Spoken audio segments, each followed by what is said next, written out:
Hello, everyone, and welcome back for our second series of the day for the Nittany Invitational Semifinals. Penn State White versus Texas A&M University. Once again, I am Infamous Trash, joined here by Runk. How's it going, my friend? Oh, always great. I think this is like our third game in the last week. Sounds about right. Stuff gets busy around Nittany Invite time, and for good We're reason. We got a lot of good games to play. Banger spending a of a lot of time series. together.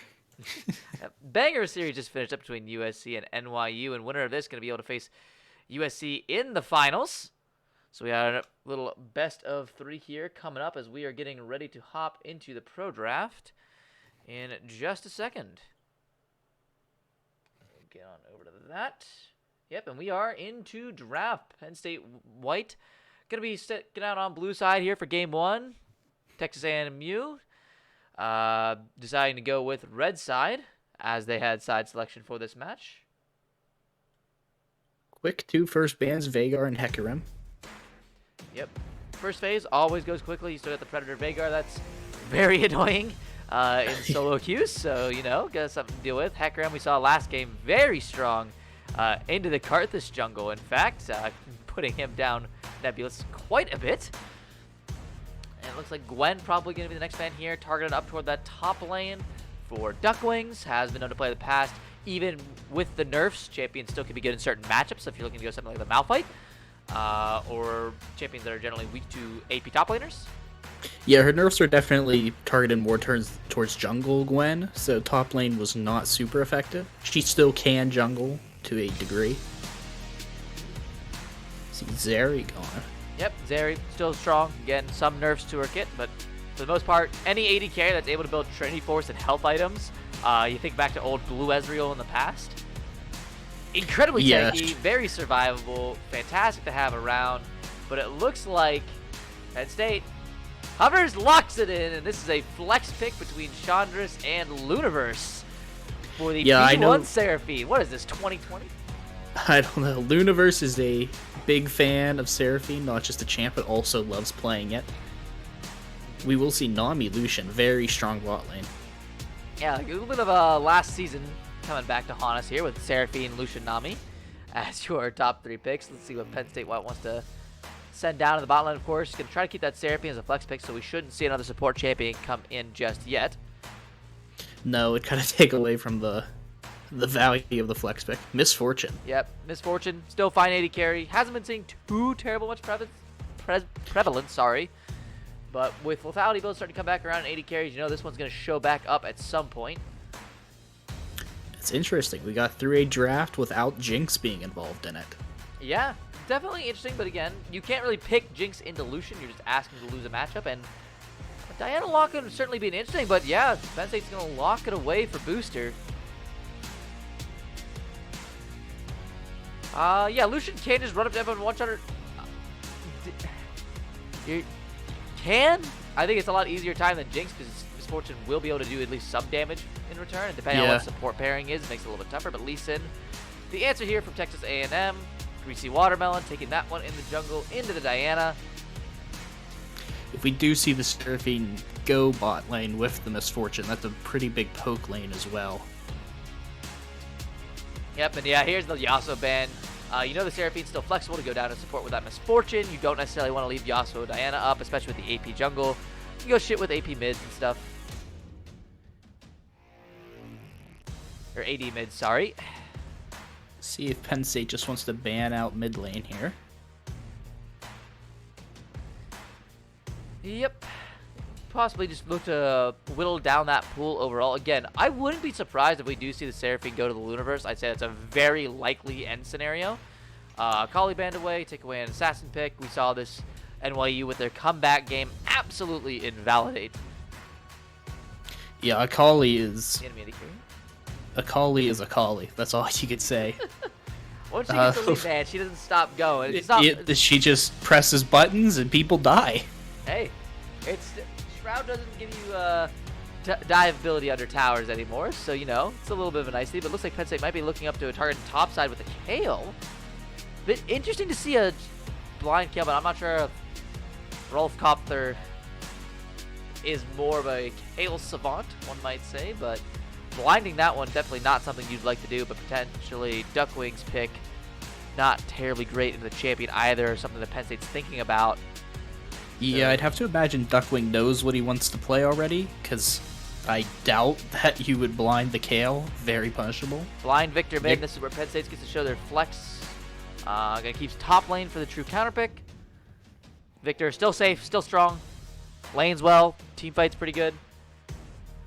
Solid champ. Has side lane potential if you're ahead. Yeah, I think he's probably might be the most blindable mid lane. At the moment, I'd say that's a fair point. That'd be a fair. He's definitely in contention for it. And Tryndamere. Okay. Yeah, we see him in game 1. The nuisance makes himself heard. We'll see. He's gonna yell at you. He's gonna spin on you, and then he's just not gonna die. Interesting. We see the Kale ban when Tryndamere is the first pick on blue Yeah, side. 'Cause that is a horrid Kale matchup. That is a horrid matchup for Kale. Oh, but it's Tryndamere mid. I stand correct. It's Tryndamere mid. Oh my! It's Trynd mid. Never mind. Never mind. Makes sense. Okay. Now the Kale ban now makes sense. Now the Kale ban makes sense. I stand corrected. Getting baited. Yeah, I mean, makes Diana pretty worthwhile. Do not get excited for River Shen. No one is playing. It's Diana jungle and Shen top. River Shen is dead. Maybe it's Tryndamere top. Tryndamere top, Shen support, Seraphine mid. You never know. Definitely quite a competent Penn State wide set up for team fighting for sure, and with still split push pressure in the Shen and the Tryndamere. Now Shen won't be able to do too much against the Victor, but against the Orange should still have side lane pressure as the game goes on, and at least be able to go out there, considering he is the only champion who can take 2 teleports, so long as your teammate is in the area. Yeah, and he effectively has old teleport now at level 6. He can R to bot lane and then just TP right back. Yep. Pretty darn solid, but Ornn gonna be, Concal makes a good point, that Ornn's gonna be pretty tough to kill. Misfortune, not a champion well known for her tank shredding ability, quite the opposite in fact. And with Tryndamere and double AD side lane, well, Shen's a mix, but not really pumping out the deeps too hard. Ornn gonna be a very tanky boy.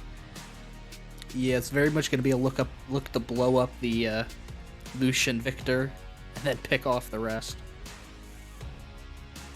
Kill the carries and then slowly whittle down that front line afterwards. Definitely a great strategy. Again, you do have backline access for PSU. Booster on the Diana can get in deep. Especially, one thing with Diana that's always interesting, and this was a thing that a lot of the pro scene was talking about when Diana was really played in NA, is Diana herself doesn't like to be your primary engage for a team. You have to put yourself way out there on the end. You're kind of leaving yourself up to get CC'd, knocked away, just straight up die, or burn an early Zhonya's and you don't get the best ult you can. With a Shen, you kind of end up invalidating that whole weakness. You get this massive shield. You got an extra layer of CC coming down on top of you. So you can actually just go in for the hard engage on Diana if you want to. Grab a good ulti. Shen's already in there to support. You still have your Zhonya's Hourglass if you're getting burst down that hard and you don't think Shen can get there. Make sure Shen arrives at the team fight in the back line, already ready to go. Tryndamere, again, if he's going for a more team fight build, you're not going to see the Hull Breaker, so he can also come in from a flank, E forward, slow a bunch of people, help out in that, and then you really set up for Seraphine and Misfortune to shine on these champions. Again, it can work the other way, and you give Seraphine pop the engage with her ultimate off of someone running forward like Diana. Charm everyone into the ultimate is another available course of action. So Penn State, I think, actually a lot of really good team fight options. Everyone seems to work very well together. They have a lot of people. I'm just imagining a Seraphine ult followed up with a Diana R and the Misfortune ult. That wombo combo will pretty much take down anyone. Yeah. And the nice thing is you do get... Chandra's has been looking excellent on Enchanters this tournament. And this is one that gives you actual engage potential as a support. So normally when you have to choose the Enchanter versus engage support like the Nautilus and the Leonas, it's a trade-off, you know. You're getting more protection, more peel back, more utility for less engage.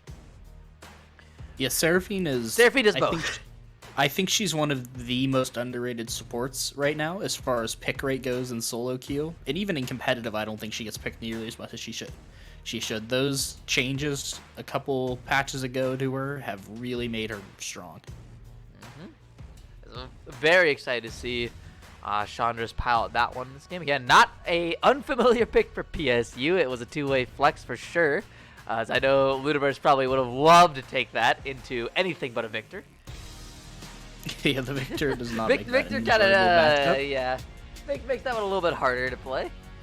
But should be a very interesting game we got set up here. Again, Texas A&M not slouching on there as well. Extremely aggressive bot lane. Genset and Tablia going to be a huge presence in the early game because Seraphine, despite being one of those great supports, does need time to come online. Misfortune not going to be too happy in a 1v1 versus a Lucian Nami bot, or 1v2 in a Lucian Nami bot lane. So definitely a bot pressure there. Greasy Watermelon on Lee Sin. A champion you always see pop off once it comes to competitive play, even when it's considered completely out of the meta. Stable mid with pressure, and then you have an Ornn top into Shen, which is going to be beat sticks hitting the Rift. Yeah. That's all I got to say about it. So we got about 2 minutes left on Spectator Delay. We'll hand it over to our waiting screen. And we'll be back here in a few minutes.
All right. And we're back, getting into the loading screen. Runes and summoner spells popping up. Should show up on stream here, hopefully, in a second.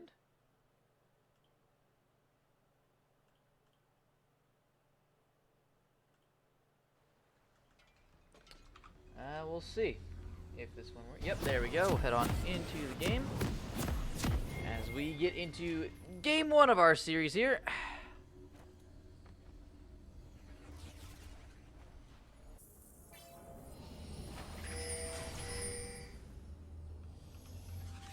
I'm having some spectator issues, so I'm going to try to fix those real quick to get the scoreboard up. As yeah, my keybinds are not correct, so we'll see what's happening here. 30 seconds until minions spawn. Keybinds are not working, so we'll just do this manually real quick. Bet you didn't know I could pull this off. All right, and we are into game one.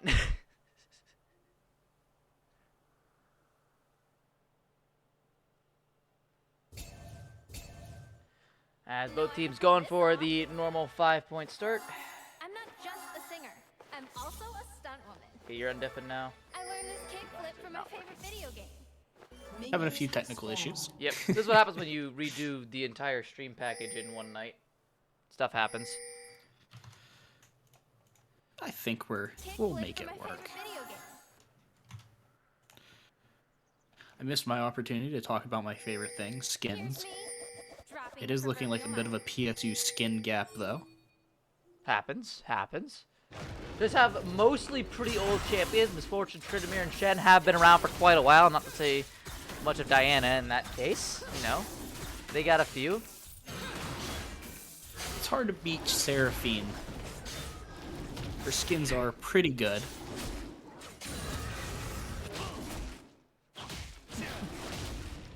Quite indeed. As we get on to the laning phase, shouldn't be seeing too much. Shen gonna be pretty happy in this lane early game up in top side, so not gonna have too much problems there. And bot side, Genset, Dablia already off to a strong start with Nami and Electrocute. Yep, that is how this lane is about gonna go until Chandra starts getting some levels under his belt. And Ludiverse, yeah, I can just, you know, this is how this goes. Tryndamere's gonna shove a ball, waves, threaten the all-in on you, and then Roman take your jungler's camps. He's gonna press a button, and his health is just gonna come back. Yep. Happens. Many people rejoiced this week as Tryndamere nerfs were announced for the upcoming patch. Yeah, it needs the menace is finally being called back a little bit. We'll see how much they actually go for. But yeah, Genset pressuring shot. There's one more object there and a light on the Q. Might have been enough to seal the deal on that one, but when Chandra takes 2, not too much else to go with here. As both junglers starting on the opposite side of the map. Lee Sin going for a full clear of top side. Diana full clearing bot side, but is way ahead in tempo. Is just able to get to these full clears a little bit faster. Yeah, she is going to be done with Gromp for Lee Sin, can even be done with his wolves. Obviously, Lee Sin did chickens, which are not his favorite camp to do. Nope. Nice root coming. Yep, just a little trading here as we're in the bot side camp. This is where the action is again. We got the meat sticks top lane and mid lane is, well, it's a Tryndamere into a Victor. The amount of action you're getting there is not going to matter until that Tryndamere hits level 6, and then we will start seeing some fireworks potentially, or some chaos storms depending on what you prefer. Yeah, both these teams are looking really to not fight until level 6 at least. Did get a bit of an invade by the Diana, so she knows Lee Sin is bot side.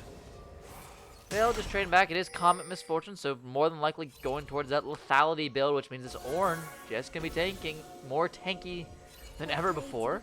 Though will be better to one-shot the carries, so we'll have to be careful of that as Ludiverse. Yep, that's Tryndamere.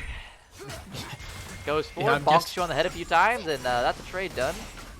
I'm guessing Vale's thought process there on going for the lethality, if he does, I'm assuming he will, as you said. Needs to be careful here. The objects come through. Good heal by Vale. Not a summoner spell you see too often on 80 carries anymore, as Arcade King, sorry. I'm honestly surprised. I'm honestly surprised Chandra's did not go with the heal. I was expecting Misfortune with the exhaustion. This is more than likely going to be a redive. They got the wave stacked up here. Vale has no mana. Speak of, as Chandra's quite honestly one shot on this Seraphine. Piece of Watermelon needs to land a Q. Vale going to take it for now, but again, this wave is stacked up and coming down fast.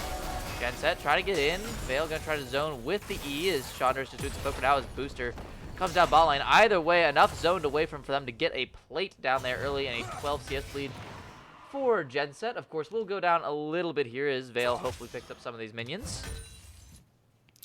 Yeah, that could have gone a lot worse for them. They, Vale and Chandra's both having flash. A little bit of top lane trading going on.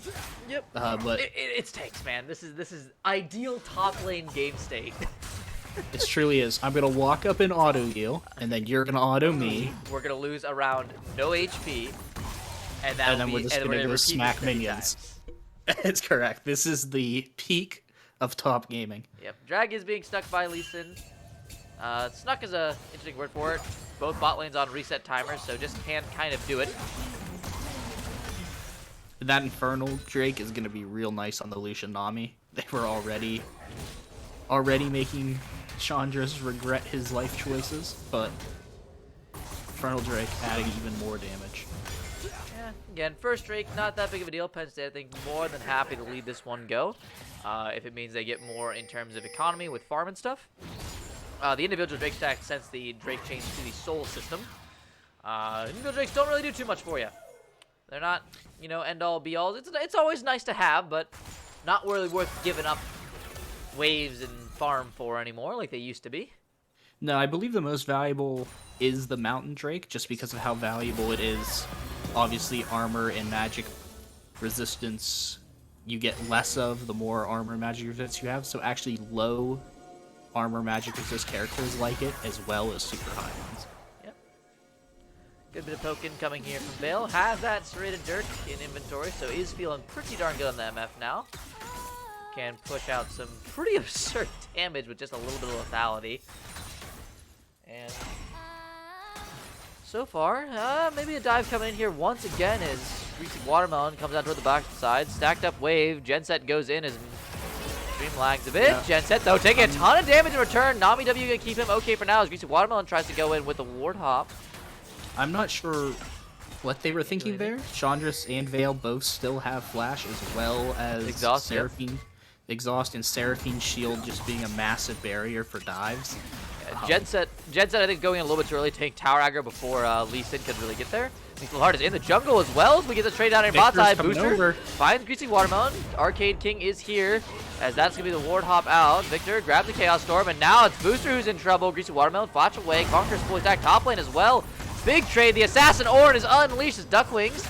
Good Spirit's Refuge trying to get away, but the E blocked by the Ornn Cube. But tower will give Duckwings a reprieve, and somehow, in 3 different fights in every area of the map, nobody dies. Victor might not be so lucky here. He is going to get the Nah, he's got W. He's fine. He's got W. he's got W, man. Tryndamere is still a melee champion at this point in the game. Is still a melee champion, despite I know I said they were gonna wait till level 6, but I didn't expect right at level 6 you were just gonna explode here. Hey man, you got the ability to go for it. I mean, this Texas A&M bot lane, they don't need level 6. They need a Nami E and an Electrocute proc, and that's more than enough to win some trades. Tryndamere is saying your red buff is he could just try to cheat. I think he might have had an inkling where Lee Sin is. Yeah, I had like an idea. Okay, maybe Lee Sin's up here. I don't necessarily want to troll for the red buff because I'll take a lot of damage. Victor obviously gonna be the first to collapse. Boosters down here in bot side looking for something onto Genset and Tablea. Tablea up pretty far in this lane. There's the flash for the ult. Just gonna find the support. The culling doesn't do much of anything to Booster. Eaten by a lot of the, I believe, creeps there. And that's gonna be an pretty nice first blood for Penn State. They burn both flashes in the bot lane for just the jungler, and Vale the recipient of the kill. Yeah, that's going to make them very susceptible to another gank, especially because Diana obviously does not need the flash to get onto you. No.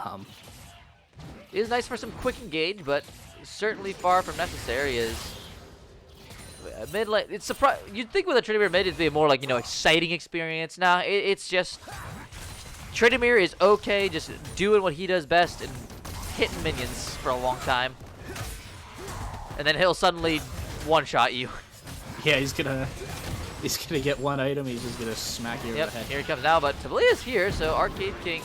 Okay, Lunarburst stun up, can't press the R button because he's in airborne, and that is a nice kill onto Arcade King. Did not suspect the Nami support roam timer. And that's a good kill mid.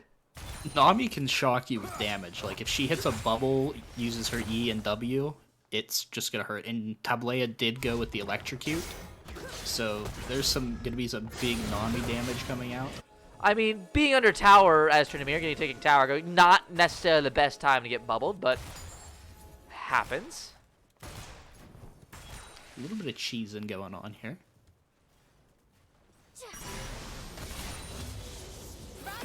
That's really nice. They find it. Good ulti. The bullet time canceled, though. By the way, now Chandra's in trouble to heal away. Genset exhausted. Vale will flash forward, grab one kill into Tablea, and now Genset in trouble.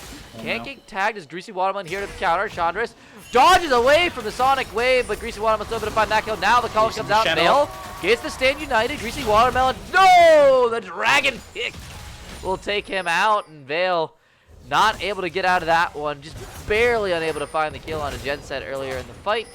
And that will mean the turnaround here for Tamu in the bot lane, as top lane as well. Rafflecopper now trying to punish Ducklings a little bit more for that ultimate. As he's going to go very low. E, though, going to trap Rafflecopper on the other side. Shen manages to get the Q back up and will get a bit of damage down with that percent max health. However, that bot lane play going to open up the opportunity for Texas A&M to start up this Drake booster. Going to try to push him away. It looks like Texas A&M not too sure exactly how fast Penn State's bot lane is back on the map. Chandras is here, does not have the ultimate, no bullet time available either. Instead, they will just try to chase out the Luniverse from mid lane and go back to trying to positioning, waiting on Genset to get back down to the bot side of the map. Yeah, it's really unfortunate for Shen to use an ult like that. I believe it's 180 seconds at level 1. It's a very long cooldown, and he doesn't even get an assist out of it. So he's probably pretty upset that that didn't pay off at all. Didn't even get his carry out. Nice thing about it is the Shen ult can't be used on himself. He's not actually burning any of his own laning to do it. So no, he's just giving up some map pressure. Yep. Looks like this will be a contested second Drake. Genset ready to go over the wall here. Greasy Watermelon, he comes over. Once again, Sonic Wave not going to find his mark just yet. His Veil very low. The Lucian damage is there. And Chandras, great get away, but Greasy Watermelon finds it with a heat-seeking Sonic Wave over the backside. And Arcade King kills the jungler. Booster goes down as Luniverse pops the ultimate and grabs himself a kill on the mid lane. He's going to try to walk away here mid. Greasy Watermelon stalking forward onto that control ward as Duck Wings came down straight to bot, which means he's actually going to lose quite a bit here top side. Yeah, he doesn't have TP. Penn State a little bit disjointed in the fight. Couldn't hit everyone together in the right order, so just has to give it up. And Chandra's going to go for a little bit of a steal, but Sonic Wave connects, and yeah, maybe not worth throwing the 4 funsy EQ there. And now Luniverse, no ult, up against Genset, gonna go away, but Greasy Watermelon finds Veil. There's the dragon kick. The forward almost grabs the kill. Oh! The power of early game Lee Sin. Now Luniverse goes down as Genset flashes forward. Can get out from under tower aggro with another E-proc. It is gonna be a 1-for-2 trade total at the tail end of that with Chandras going down. But Penn State, some interesting. Yeah, it's emphasis on the int. A little bit. Luniverse definitely not having the best of games here. The weird random ult onto Arcade King, definitely not what you would have liked to see. Having that ult there against Genset probably means a counter kill onto Tryndamere. I'm guessing he thought that the death ray was up, and he was worried. I mean, he was at probably a fourth of his health. I don't think the death ray one-shots him there, but he was probably worried about it. That's the only logic I can see for using it there, but we'll see. Yep. I'd like to point out the the huge number of control wards over on the Texas A&M side. Yep. Tablia. I mean, it helps when you have a Lee Sin. Greasy Watermelon just kind of, throws him down. Yeah, his wards are not really vision wards as they are combat wards. Yeah, he's going to be placing quite a few this game, but it looks like we're going to get a very early lane swap here as the bot lanes rotate up the mid, maybe anticipating an early Herald play, just have that extra manpower around. But Veil just to start farming up. Is down quite a bit of CS here onto Genset. The early fighting definitely not going in his favor right now. The Nami Lucian just a little bit too much pressure to deal with. Not sure how Arcade King's going to like being a side lane against the Tryndamere, though. That will get very scary very shortly. As Tryndamere almost got that Gale Force. Wing saves the E, but now here comes the Ornhorn. Tags him up, grabs him, but doesn't look like Rafflecopter wants to go for the full commit. We'll just burn the ultimate and back away for the time being. And once again, we're kind of in a little bit of a lull here. About 2K gold lead over the side of Texas A&M as lanes are once again stabilizing. A lot of this Greasy Watermelon on the 4-1 Lee Sin. As Veil in trouble, Gale Force forward, Genset. Pops calling, has to cancel immunities under tower as Luniverse. Silence. Needs to pop the ultimate, does so. Just to make sure he doesn't kill that. That Dragon Kick might have been able to do the damage. It's a hard calculation to do in the moment, so will get shoved off the tower, lose a wave, lose a lot of tower damage. As this Lee Sin pressure from Greasy Watermelon just continuing to build. As the Tryndamere not really able to get done just yet. The Gale Force finally completed, maybe now able to grab some kill pressure onto the Victor. But for that play in bot side, they are going to grab Herald. Yeah, they are going to grab a late first Herald for Penn State White. Yeah, no plates to get out of this. Very late Herald. Hopefully they don't trade too much damage back on the mid turret for it, because that'd be quite a shame. They do get the objective bounty, though, which is quite nice. It's only, again, just slightly more than a 2K gold deficit. So, yeah, it is not a massive gold difference right now. it's not massive. It's definitely an advantage to Texas. A vast majority of it is on the Lee Sin. Yeah, 1,200 gold over his laner. Top lane's a 200 gold lead for Texas A&M.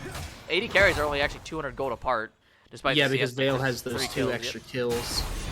And then mid lane really is another one where you have 1,200 more gold on the victor, being 2-1 is Booster just gonna put him out away as the heraldry gets dropped. Nothing too much of excitement. No ulti, CDs burned, anything like that.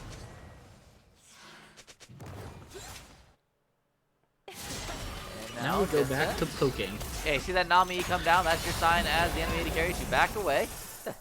That's when Lucian is going to not be a punch empty. The CMP he goes forward, but does get punished for it as the ulti comes out. Dashes away though, and that means that Tablia does not get tagged as well. And Chandra's fishing for it. That is unfortunate with drag coming up. Yeah, 30 seconds, not exactly. A little bit high risk. Not getting any reward from it. We'll have to see if the Dragon test comes immediately. I'm assuming so, because hand over to Texas A&M here. They have the full ability to force this objective if they so want to. This is going to be the sole point Drake. I doubt Penn State's going to be too willing to drop this one off for free. But again, without that Seraphine ulti, you're missing a very big engage tool. So they might want to try to stall it out until that cooldown is back up and ready to go. Everyone else, though, looking ready and raring to fight. Ducklings, of course, can't get down here. But this time, Ornn can join. Got that Unleashed teleport of his own. We do have both support mythics done. Imperial Mandate does give ult. Ooh, Booster found by Greasy Watermelon. Gets away for now, taking about a quarter of his health from stalking away for next. Arcade King there for support as well, but will back away once the Luniverse comes up. And yeah, Vale just going to start up the Drake. They're going to let the mid pressure and top pressure ride here. So despite this, Texas A&M can get a lot done in the side lanes. Luniverse trying to get Greasy Watermelon hit out. No. Oh, but GPU boosts out of the pit. The spike goes down and stolen away. Oh no, it's a disaster. GPU booster trying to get the ultimate. Greasy Watermelon get the Dragon's Head. Now the calling's in. Bullet time. Not going to find anybody as Genset just walks away. Arcade King on the back trying to take down Vale. State United finally coming to lanes. Luniverse with ulti going forward. Genset though still has the flash. The Undying Rage ticking lower as he goes down. Greasy Watermelon another kill. Booster stunned up. Can't do nothing in this one. Chandra's, Vale, and Ducklings on the treat. Texas A&M have yet to lose a member. And now here comes the Ornn. The teleport down from bot side won't find Vale. That means it will be a swift retreat for Penn State White. They managed to get out of this one with some pretty heavy losses, but Greasy Watermelon showing up to carry his team for that drag fight. And a little bit of a misplay there from Penn State White, overcommitting to the Lee Sin. Yeah, they were... It was looking like Texas A&M was completely willing to give that drag, take the top towers, and take a mid tower. But Luniverse was trying to keep the Lee Sin off, but he did not actually get in front of him, so he was able just to queue into the pit. Yeah, that's a little... I think Booster was trying to get the ulti on him, just could not find it, ends up not doing anything with it. Greasy Watermelon now just 6-1 on this Lee Sin. 3 levels up on the Diana. Yeah, it is a thwacking of a jungle dip, as the solo queuers would say. If your jungler is lower level than the enemy ADC at 20 minutes, you're probably not having a good time. Yeah, and again, it just ended up being a very disjointed fight. Everyone tried to commit on the Lee Sin. Suddenly, you have Vale and Chandra stuck in the pit, hitting the dragon all alone. Booster and Luniverse on the other side of the pit trying to find this Lee Sin that's dancing around. Penn State has a team fight comp that can do very, very well, but they're just not putting together the pieces just yet. They're not getting this group fight. They're too spread out. I'm not sure if it's a communication issue. I'm not sure if it's just unlucky circumstances. But Penn State White needs to, especially around these objectives where their comp should thrive, find good target selection, get good teams set up, and commit to a certain game plan. Because these split fights are only going to be benefiting Greasy Watermelon and the rest of his skirmish-heavy team. Yeah, like I said in draft, they have a very straightforward wombo combo. Seraphine ult, and then you just have MF press R, and then you have the Diana go in. The issue right now is Chandra's keeps looking for R's to be like poke. I don't know what he's thinking of. He's trying to get picks with them, and he's just not landing them. Now, Texas A&M, they had a small advantage to go with, but now massive 5, almost 6K gold lead coming in here, just 21 minutes. Full control of the game, one dragon away from Soul in just 2 minutes time. And the ornaments are coming in for Texas A&M now. He just digged 13. Yep. So just going to have to see if Penn State can find a miracle fight. We've seen a bigger comeback already today with NYU, but Penn State, a lot of pieces they still got to put together here. A lot of strong members on Texas A&M to deal with. And Gentek going back, but that's a huge bullet time. Unfortunately, just can't find the kill, and now the Ornament going out. Booster caught on the wrong side. Gets hit with the Sonic Wave. Shenalty, though, coming in. State United will grab him some sort of kill. That was a nice bubble. Yep, nice bubble, but missed time on engage from Rothelcopter, which means not going to grab that or knock up onto Booster. And it means everyone somehow, once again, just barely walking out safe. Yep, Vale just doubled up off the front line of there and manages to snag a tag on the bot side, or back side of him. Genset now having to reset and be like, alright, buddy. Come on, Orange. We've had enough fighting for now. Yeah, but still, you can't be getting tagged by those, buddy. Yeah, I think the big thing here from Texas A&M is they are not overextending here. They're not trying to... They have a lead. They're taking advantage of it, but they're not trying to force things with the lead, which a lot of teams fall into. They are basically just choking Penn State out of this game. They've already done that to the Diana. Lucian actually went for the steel-plated caps, or the steel whatever boots, tabbies, because the Diana is just so weak. Yep, and now 30 seconds of drag. Penn State's still down that bullet time, but should be up pretty soon. There and about the drag time start. Same with the Seraphine ultimate. Just get those cooldowns back. Is what that one is. Encore, there you go. As now just fishing for picks here. Colin comes out into Vale. It's a slow. It's Greasy Wallman. Big kick onto Vale. Gale Force 4, but the Misfortune survives for now. Good healing off of that Eclipse. And Vale able to grab out to the side, but Chandra goes out to the Chaos Storm, and it's just going to be a wipe in favor of Texas A&M. Looking to clean this one up before Penn State has a chance to respond, as they're going to split for the greedy play. Go for Baron and Dragon. They see the Ludiverse trying to secure that one. Going to send down 2 to make sure that one goes through. Saw Luniverse trying to grab that dragon. They went down and said, no, no, no, you're going to go do something else. Yep, and Luniverse will just go for the reset. Not going to risk anything. Penn State White, it's not looking hot here. No tier 1 turrets, no objectives, save that first Rip Shell to grab some chip onto mid lane. And Texas A&M remain full control of this game. This Baron taking a while to kill. You know, they sent the AD carry and the AP damage mage down to the bot lane, so taking a little bit to grab this one, but we'll get it in the end. And that is a 9,000 gold lead in their pockets. And at this point, we're going to have to see how cleanly they can close this one out. So far, they have made very few mistakes on their end. But Penn State still have yet to put together those team fight pieces. Yeah, it's at this point though, with Mountain Soul up, even if they do hit that big combo, I don't know if there's much they're going to be able to do. This is about the point now with the gold lead that they're just going to get slapped around by Texas A&M's money. They are actually... Yeah, Arcade Gamer doing so much damage. Victor now has picked up a few kills here and there this game, though, again, not exactly a most flashy game for the mid laners of either side.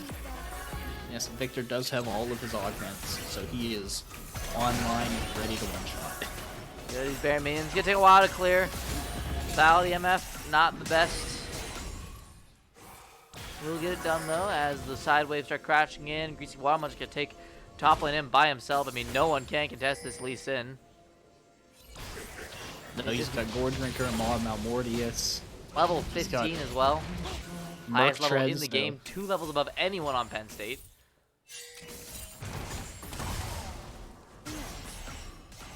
It's also up a casual 4,000 gold on the Diana. Yeah, you know, casually. Just so happens. Duckwing's taking a minute to contemplate his life. Yeah, Universe can try to contest Greasy Wama, does literally no damage. That's picked up, so Horn. Yep, coming out here in bot lane as we're going to go top lane those Ludiverse. Still doing Greasy Watermelon, doing no damage. Duckwing is though in trouble. Arcade King is here, and yep, that means a kill onto the Shen. Greasy Watermelon though, now doing the AD carry, feels the need to back away. Vale though, can't really get a DPS again. Just getting the armor Penn now, so doesn't have too much. Goes in, gets a good kick on the Veil, but there's a beautiful Seraphine on the 3, but you're going to bring the Chaos Storm right back to the AD carry, and that means Victor secures 2 kills. Shut down onto the Victor by Luniverse, but now he just slowed up, can't get away, and that's going to be the full ace of Penn State. And that's going to be the game as well. And so you just have to feel death timers are way too long. The base fight does not go their way.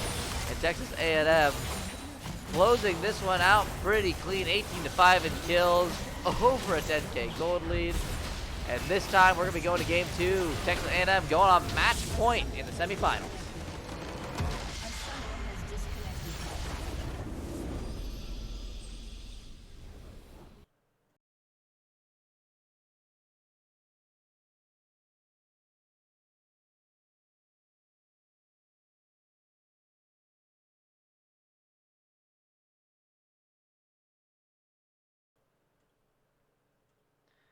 All right, that's going to be it for us here for game 1. We'll be back here in just a few minutes on Spectator for game 2 start. Please stick around, enjoy the tunes, and we'll see you guys for game 2.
Hello everyone, and welcome back for Game 2. Texas A&M up 1-0 in this best-of-3 series, and we're already getting into Game 2 draft.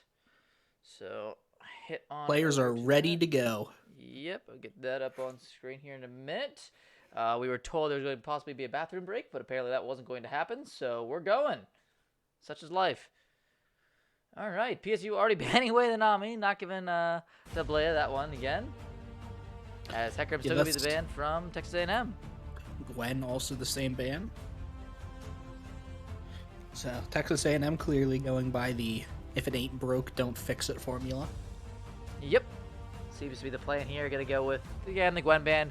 First round ban's not really changing too terribly much here. Gonna take away the Jinx though this time just to make sure that PSU doesn't go for that side, as without the Lucian Nami, maybe a little bit more apprehensive about dealing with that pick. Yeah, Lee Sin makes sense. Take away playmakers off of Greasy Watermelon. Not a bad idea at all. And Texas A&M might look for something like a Jin or Zeri. Yeah, there's Zeri. As I'm saying it, you know, it's up on screen. Happens. And Vale going with an old favorite of his, the Ashe, as well as Chandra's Karma. So going back to comfort picks for the Penn State bot lane. Yeah, and the poke comps do pretty well into Zeri, which obviously Karma, Ashe, very pokey. Bot lane showing, I would assume we're going to see a support on one of these picks. I doubt you're going to, yep. Nautilus Zeri, very strong lane. You get hooked, you die, basically. Yep, lots of damage, lots of all-in threat. Can come at you from a variety of different locales with the Spider Knot strat into depth charge if you really wanted to, and Zeri like comes over a wall. I have seen that before, it's pretty fun. But probably looking for a jungle pick blind here for Texas A&M, unless they want to go with something like the Victor again here on B3 is another option if they want to grab a early safe blind mid laner and try to give Greasy Watermelon a little bit more idea of what he's going against. And that will be the case as the Veigar was left unbanned by Penn State. They're going to take Predator Veigar mid for Arcade King. On to Texas A&M. That's also a super safe pick. It does have counters. We've seen the Cinder do very well into Veigar this tournament thus far. So could be possibly a Cinder pick. Of course, PSU, plenty of options here for Luniverse. Unfortunately, his Rise is not exactly the best pick into Veigar, so is just going to go for the Victor and go for the Control Mage into... I don't know if you consider Veigar... Yeah, sure, Veigar's a Control Mage now. He's a Control Mage. He's a Burst Mage. And then he gets to a point where he's a one button, you're dead mage. Alright. So, most likely going to see jungle bans here, unless there's probably going a to get pinch outs. Pinch out jungle top is going to be the idea here for Penn State. We'll see what they want to take away first. It looks like it's going to be jungle / top lane. Just ban both with one. And now Texas A&M probably going to do much of the same. I mean, the further you whittle down this jungle pool, the deeper you have to dig as those meta picks get taken out. Of course, Lee Sin, Graves, Zinzao, you're looking at stuff like Jarvan is still available, Rek'Sai is still available. That we've seen in the past. The Diana that Booster played last game is there, though not necessarily incentivized to go with the Victor. Yeah, I don't know. Especially after the last game, there might be a bit of a bad taste in his mouth after playing that one. Either ways, Penn State taking away Kindred. Yep, there's another one out and gone. Not something you see too often, but is still fairly strong because one of a lot of picks. Trundle is one of the ones you'd have to think of that Kindred could definitely punish pretty hard. Udyr as well, still available. Yeah, those were the two I was looking at, is Trundle, Udyr. Trundle, Udyr, Jarvan, Rek'Sai, all still good picks that are up. Someone could snag here if they so wanted to, but Texas A&M, one more ban. Yep, they're going to take away that Jarvan. Yep, just take away the playmakers. We'll see what Penn State wants to go with here if they want to secure that jungle pick, and they're going to go... This would be a little bit different angle, but with the Jarvan banned, Olaf, a lot better of an angle. Don't have to deal with any cataclysms that can lock you down. And it'd be really good with the Veigar, because he could just run at the Veigar, and there's nothing Veigar can really do with his cage. Yep, cage and Everfrost not going to be doing too much. I almost called it GLP, but it's been a while since we've seen that in the game. Either way, they're old. Either way, Texas A&M now does get to have that counter pick matchup in jungle if they want it. And this would be an interesting one. Jungle Zed. Zed jungle would be certainly an interesting angle. And that's what it is. They lock in.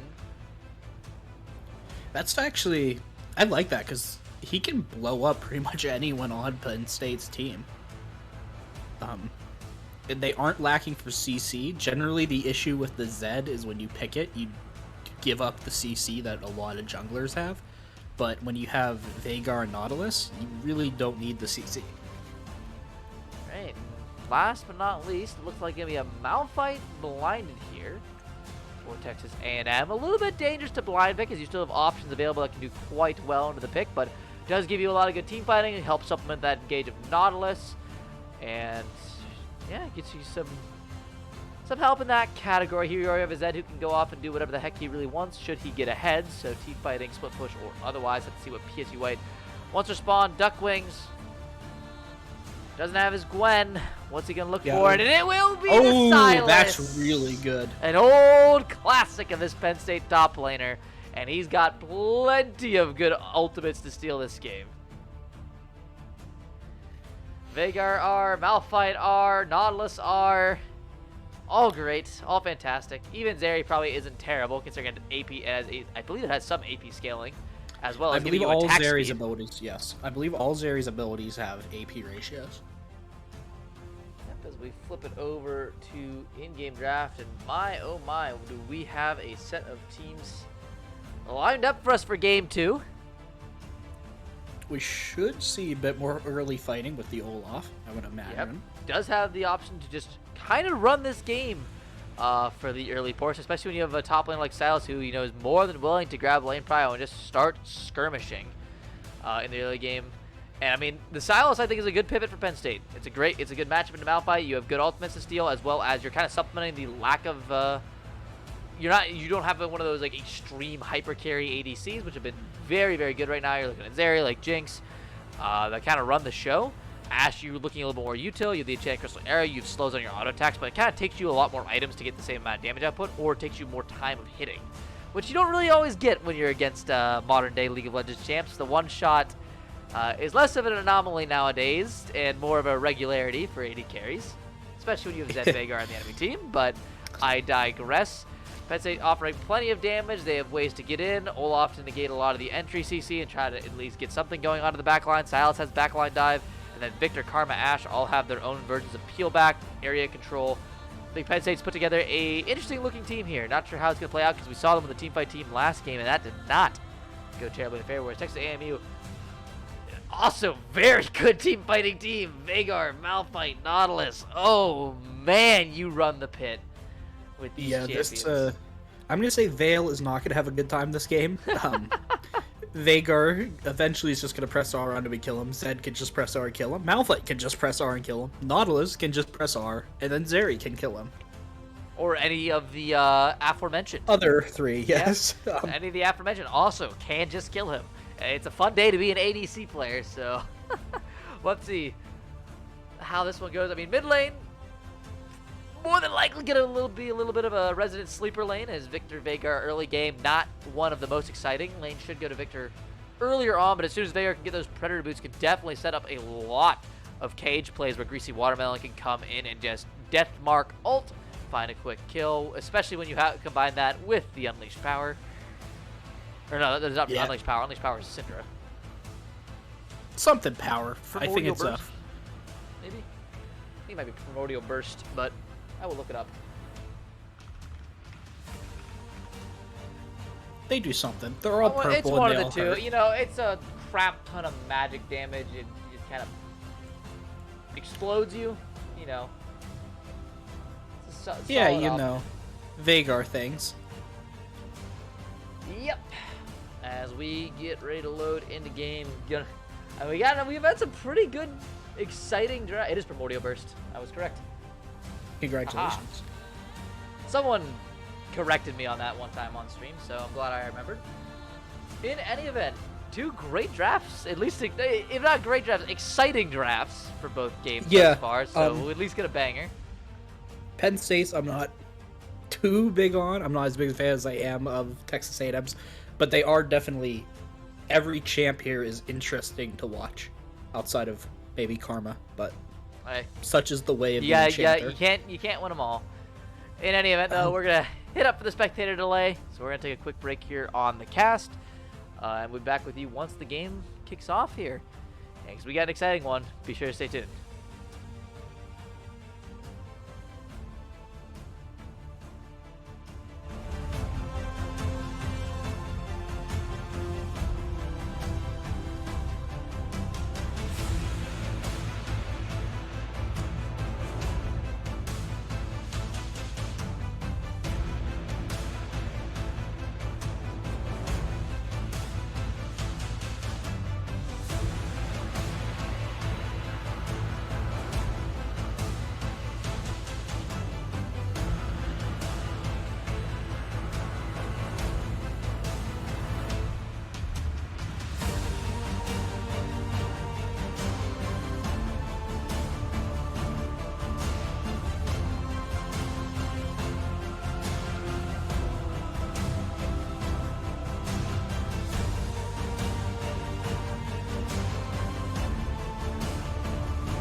Alright, here, and we're back. Getting ready for the load-in screen. We'll hope it loads this time on the actual stream. It does, though it is not in the right spot. I will fix that. Alright. And Runk, you are more than welcome to talk about your skins while I fix this. Oh, you know I love talking about skins. Didn't get to look at them for too long there. We've got a pretty old Olaf skin going on here. Zeri does not have the Crystal Rose skin, kind of sad, but we do have Tranquility Dragon Karma, which is a really good skin, as well as High Noon Ash, which I am not 100% sure, but I'm assuming, like most of the High Noon skins, is banned in competitive play. I don't know if they're banned. I think people just... I don't know if any skins are actually technically banned. It's just people don't like them. High Noon Senna is banned in the LEC and LCS due to her QW animations being too similar, and you can actually hide them. I believe it was actually Biofrost that played at one time that resulted in that. And then High Noon Lucian, I believe, is banned in LCK. Although I could be wrong about that. The skins generally get banned when their color schemes are too hard to see. Alright. Freljord Silas is a nice one. Yep. He doesn't have too many skins to go around, so, you know, you gotta pick... Got a few goodies. Either way, 5 point, no one invading. Very boring series for level 1s, unfortunately. We are just gonna sit and look at each other across the rift. Once again, though, jungler starting on opposite sides, so Booster going to be heading up toward that top side early game, as well as Greasy Watermelon playing down towards the bot side on Zed. I'm assuming... I haven't cast too many Zed jungle games, so this is going to be an interesting one to see how this guy paths, how this guy wants to clear. I'm assuming it's not going to be a full clear necessarily, though Zed Does do some damage. It did, I believe, get nerfed in competition for a Q buff at some point. Yeah, he was at... When they first gave Zed jungle buffs, he was full clearing in like 2 minutes and 40 seconds. So they moved some of that damage around. I believe right now his abilities do 225% extra damage to jungle minions.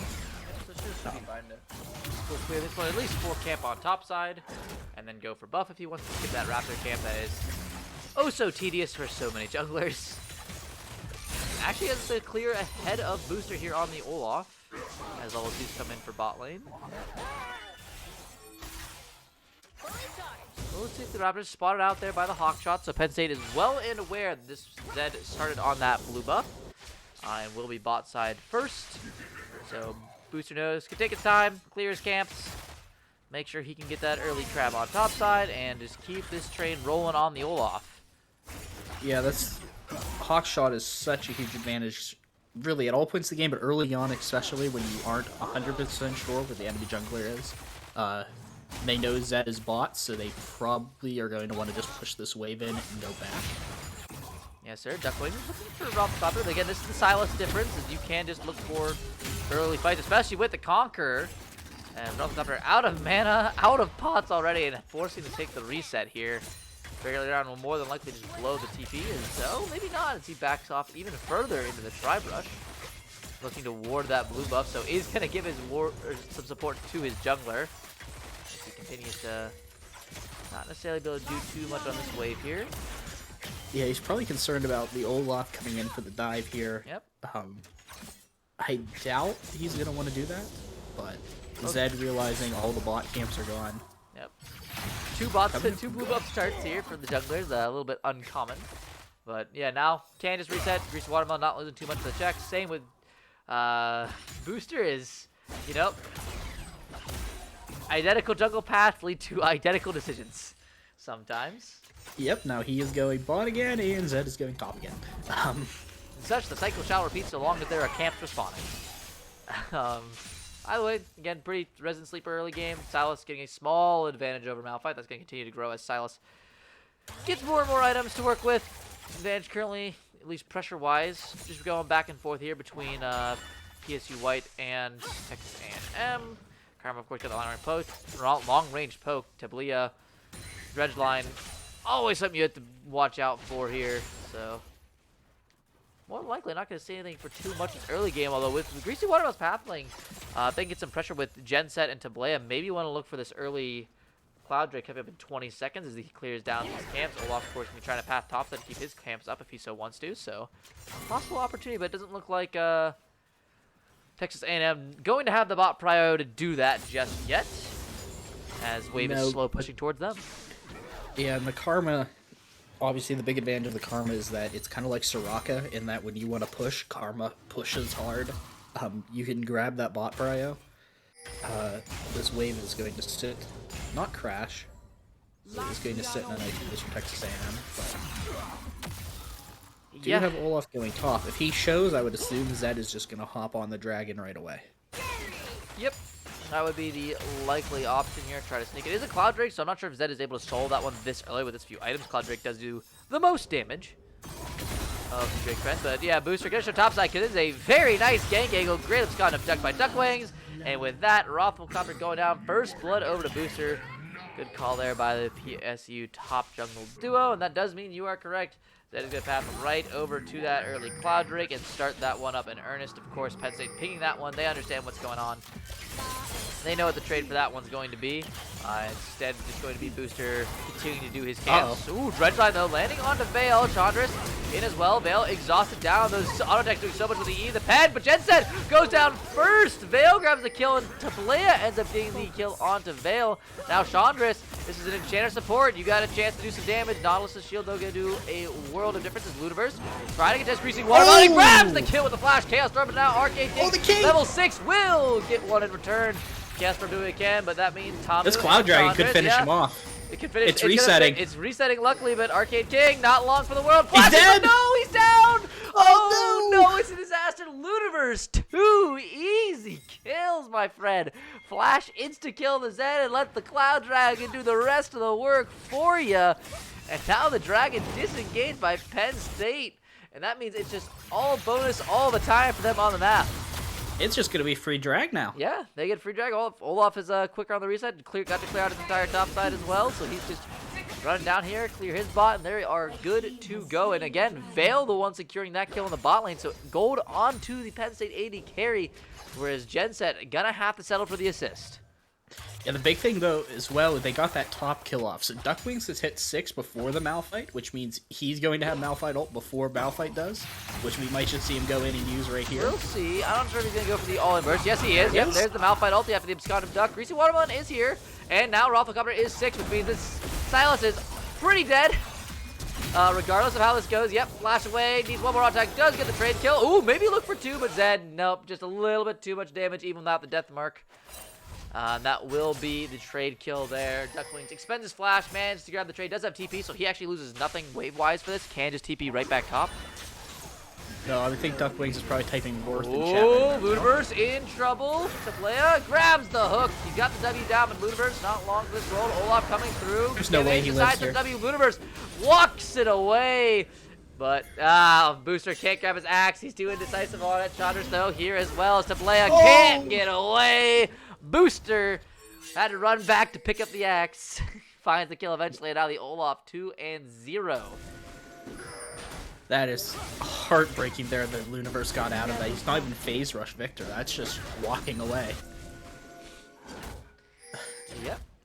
Zed is going to tax Olaf his top side here, but Olaf is just going to take the bot side and maybe look for the dive here because... It's a little... They'll still proxy farm away to get Jensen. No, but up there's the arrow! So yeah, it doesn't matter. Fan Vale, very well done, my friend. They just pulled the trigger on that one as soon as he uses that E. And that is all she wrote for Genset.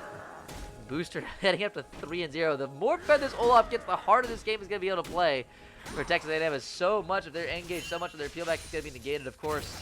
It will be Greasy Watermelon taking advantage of the Olaf being bought as much as he can, going into the top side, clearing out Booster's red buff, grabbing, making sure he grabs Scrubs as well as Deathmark comes down. Ducklings, before he uses the means to escape as the Deathmark comes out of his own, Ducklings returns to the old bar, but that means he's way far away from the turret. All the damage comes through, but the Absconded Duck misses, and that means Ducklings, oh, the damage just isn't there, my friend. Greasy Watermelon able to grab another gank off top lane.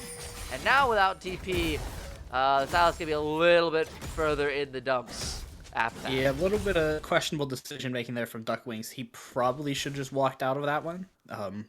Got a lot of value from bot lane, but loses a bit of that. They are going to look at the Herald here, but Olaf is going to come over here and yell at him, and he's just going to run away.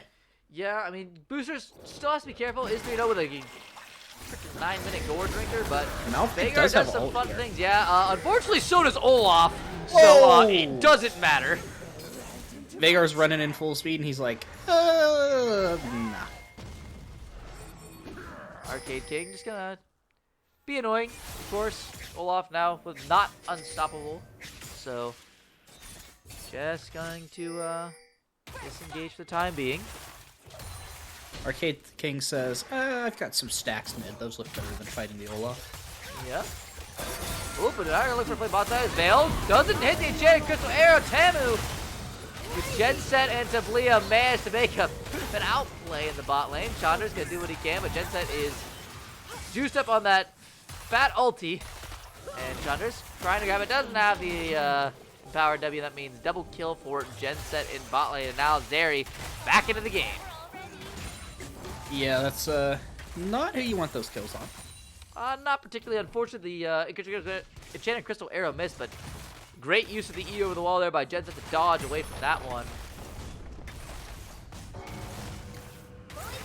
And now, taking out the limp back out. This one, they're grabbing another plate from bot lane. Genset managed to survive with a sliver of HP to even up that lane. And again, the Zeri only going to get stronger, only going to do more and more damage. Become more and more that hyper carry threat as you get closer to the Trinity Force, as you get closer to the Runons, and eventually the whatever the Tiamat item is. I can't remember its name. It's not Ravenous Hunter, it's the other one. It's Titanic. Titanic Hydra. Hydra, thank you. Yes. She did full buy the, not full buy, but she did complete the Trinity Force there. It was only one component up, I think, plus the conversion cost, so conversion not too cost bad. of 333, of course. Not too bad. In terms of gold. Greasy Greasy Watermelon is Watermelon. just behind enemy lines at the moment. This is fantastic play. Actually, probably just kills Looniverse or Ducklings, whichever he prefers, but he's got to fight both at once. They have a suspicion. Yeah, I don't know. Say they found him out pretty quick there. That was... If Penn State timed that, well done. If not, very unlucky for Greasy Watermelon. As if only one checked, he could make the play, but with two is one too many. Ducklings was acting low. like he knew he was Oh, there. grabs the Scottish Dragon on Greasy Watermelon. Has the ever-frosty chain crystal arrow as well. Great CC chain, and Penn State find a quick pick as well as the Dragon. And they're bringing 3 down bot lane here. No chain crystal arrow, though, so this might be a little bit harder. Instead, they're just going to look to disengage. Booster going to go back to his camps. And we will settle down for the time being. Penn State sporting just about a 2K gold lead at 12 minutes. Very respectable.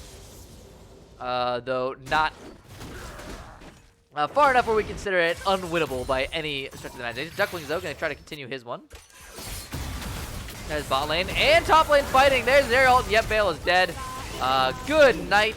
Cannot stand there against Nautilus. Chandra is not locked with one either. The flash forward probably a little bit unnecessary. As Malphite ults back in on Ducklings for some extra damage off the cover, knowing his limits. But that bot lane play huge for Texas A&M. They're going to get plates off this. They're going to get wave off this. Luckily, Booster's here to catch what he can, try to keep the pressure off. But Ducklings needs to be careful here. yeah, he's out. Greasy Watermelon. He's paying attention. He's not in shock. Yep, Universe. Dodges away from the cage, but unfortunately, he's still got Everfrost. Still looking for it as the Chaos Storm comes out. Arcade King, half HP, pops Predator. And we'll just scuttle away. Greasy Watermelon, of course, in the area, spotted out on that Pixel Brush ward. So Universe is very well aware where the enemy jungler is. What he's trying to do is he goes right back up toward the top side of Booster, who, again, got stuck in bot lane covering for Vale and Chandra's. Chandra's, of course, does find Greasy Watermelon here, but still Karma in his head. He's coming from behind. Yep, Universe. Oh, the yelling at him but right here comes now. the Death Mark. Can Chandra's outplay the beautiful Right into the W cage. by Luniverse. Fantastically timed, sir. Gets stunned right out of Death Mark animation, and that means the top side is saved. For Booster, at least. The thing I really like about Penn State's composition right now is that they all have some form of CC on them, except for the Olaf. Olaf does have slows, which is CC, but Olaf has hard anti-CC. That's true. He doesn't care about your CC. He Though probably by the doesn't law- need CC. By the law of conservation of CC, him taking your CC away is the same as giving him CC. We'll see what that First bot lane turn here. is down. Tamu might want a little bit more CC, and that is a ghosting Olaf running forward. And well, Taplea gets a good engage to buy some time. Oh, is everybody gonna kill her on Chandra? But again, Luniverse with steps the back beautiful up. W. Ash gets both kills, including the big shutdown. Yep, and that is a fantastic 4-man for Penn State there. They actually bring Ducklings all the way back down to mid to make sure that wave gets pushed under the turret because Arcade King was rotating to answer as well. Does mean that off the top there gets a little bit of time on the top side. Has been slowly catching up in farm. Only 11 down now, so has been doing much better since the early lane ganks from Greasy Watermelon as Arcade King is looking for a cheeky pick onto the enemy AD carry here. Vale though, he's gonna go back and take his free base. Vale says, no. I will take my gold and spend it, thank you very much. He said, I would rather go shopping than try to fight this evil Yordle. And Vale is going to be very strong here now. He is now even with the Zarian gold once again. He's going to have his hull popping here in about 20 CS. Yep, nice early game investment that will pay off here quite soon. Again, Penn State doing well so far. Good, solid, still just under a 2K goal lead, so not out of the woods just yet. You do have to be kind of careful because one missed team fight here is how we've seen Penn State, both of the Penn State teams, throw games in the past from these winning early game positions with just one badly played team fight when they got these like small to mid-range bounties on them and then suddenly cannot find their way back into the game. So looking for Penn State so far to play this out as cleanly as they can. They have a great skirmish comp built up for them with the Silos being fed. You have great also steal for him as well to help out for team fighting if you want to do that. And Lunaverse so far playing outstanding on the Victor. So as long as they can keep this up, as long as they can keep their heads about them, their wits about them, should be a pretty good game for Penn State to play out here. They got the 2 Drake advantage as well in their name. And it's just going to be a matter of how cleanly can they do it. I'd imagine they're going to go for this Drake as well. Booster They do have the needs to be careful here. Yep, he's just going to pop the ult. Sucks before the Drake. That's a big Sucks loss. before the Drake, but you had to do it. You were dead either way. You were dead if you didn't. Yep, you don't press that, you're going to get Nautilus hooked, and Nautilus hard, and then you're going to just go bye. Yep. Perfectly fine as, oh, they're going to try to go for a pick up the enemy jungler's deck. Greasy Watermelon.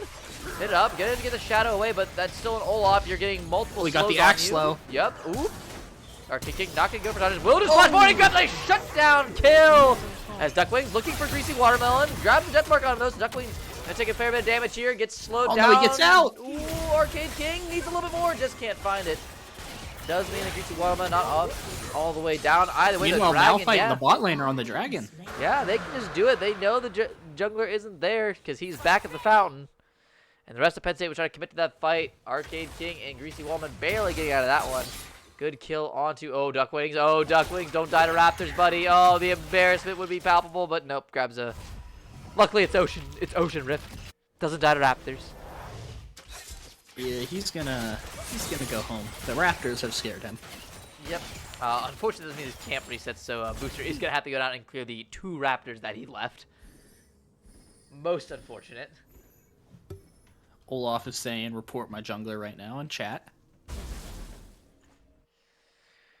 And that's a pretty good, again, I was just talking about some of those bounties on Penn State. That was a 400 gold bounty on the top of Boosters. That's 700 gold into Arcade King's pocket on the Veigar, and that champion is, by nature of the design, just going to keep getting stronger and stronger and stronger. So... Yeah, and this Zeri is Zeri is more than happy to scale as well. Almost has her Hydra done. She might actually... Looks like she's a couple hundred gold off. Zed is looking to bully Duckwings up here. Yeah, like do, of course, Chandra's and Vale in the area. Oh, no, Chandra's don't do it. Fine. Top layer, though. Here, we're just going to do a little side switch here. It's come to the death mark. Oh, the enchanted crystal arrow whiff, but it doesn't really matter. Duckwings able to get there first. Now Tablea in trouble. Chandra's lived the death mark. Yep, barely so. Single-digit HP on that. Very lucky. Vale's just going to beat up on this red buff. Yep. Let's say top the first to rotate, and that means first kills. They're going to look for a pick in the bot side yet again. Onto the Zeri. Genset needs to E away. Does get out of the Victor W for now. Ooh, flash forward. Sconduck can't get his Genset flashes with his own. Duckwing is not going to find anything palpable just yet. They're going to bring back up Arcade King, but it looks like Penn State not really willing to fight this one out anymore. Not going to overchase. Just going to continue to try to push out these waves. Although, might be a play set up here is Tablea. X Flash. Should be fine. Duckwings will respect it. Oh, the Gosu Booster is trying to grab the Herald here before 7 seconds. Baron comes up. I don't think he got it. Nope, No, he did get it. He got it. It's in inventory. Oh. He picked it up just in time. Nick of time. That'll be a really good Herald. So if they can do a conversion play here, I mean, mid turret. I normally you put second Herald like to break your mid turret out if you haven't done that already or get something there. But this is a very low mid turret. I would not like to see the Herald place here. I feel like you just need to make a play and get Ash to hit it with 2 auto attacks. Got a crystal arrow coming in. Yep. Ooh.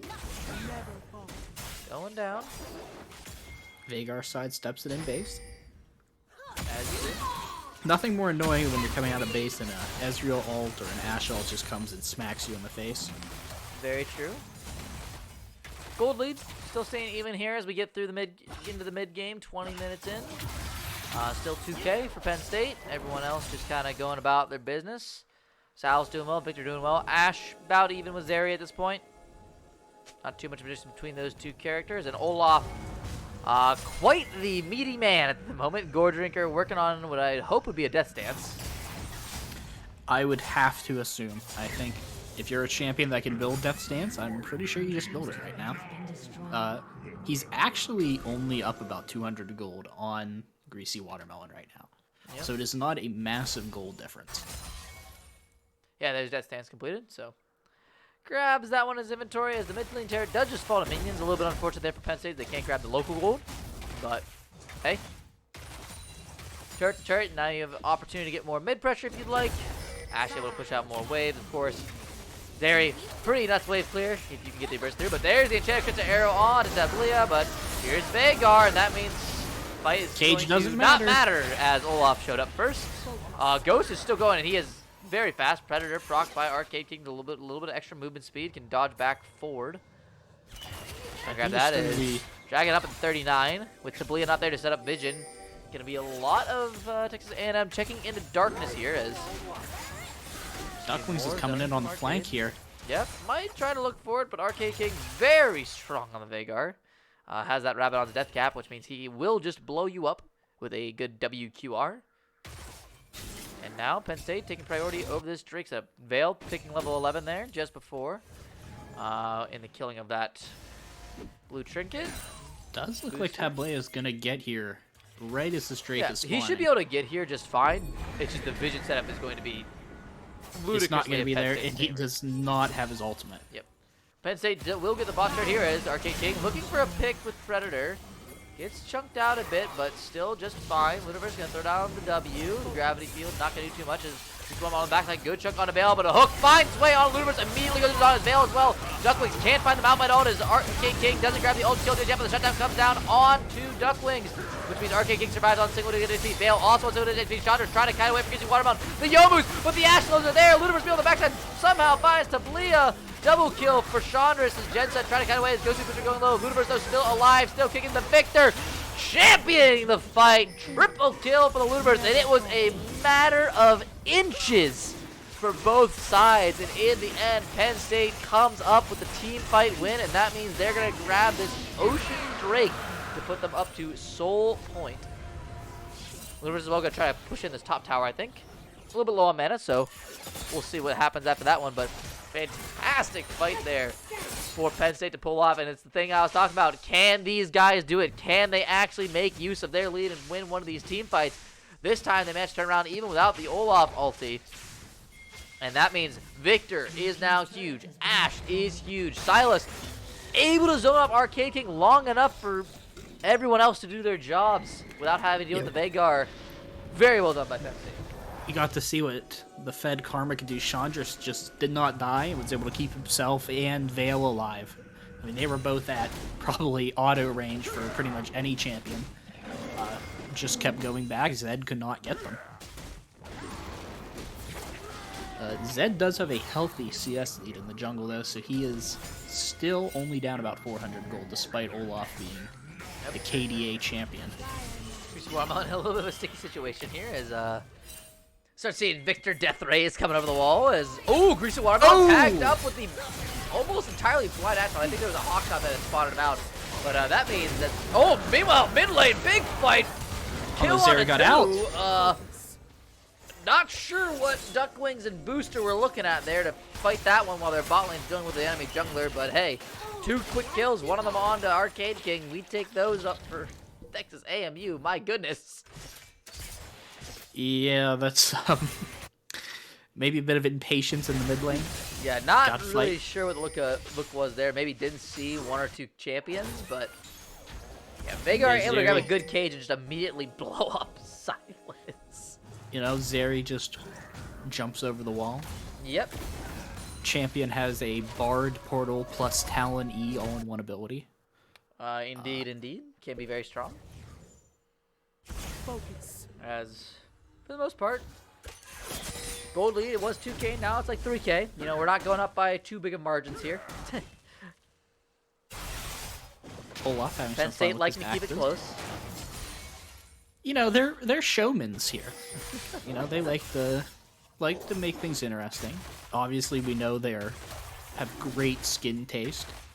Out of my way. For nothing But, you else, know. they have a W in that category. In either event, still a long time off for this next dragon, and as we can keep pushing further and further in this game, the game should slow down more and more. Just pushing out waves, no real reason to fight. Picks card to come by as the laning is kind of neutralized in a way. You're just going to be pushing into enemy jungle and trying to establish vision, pushing for wards here and there.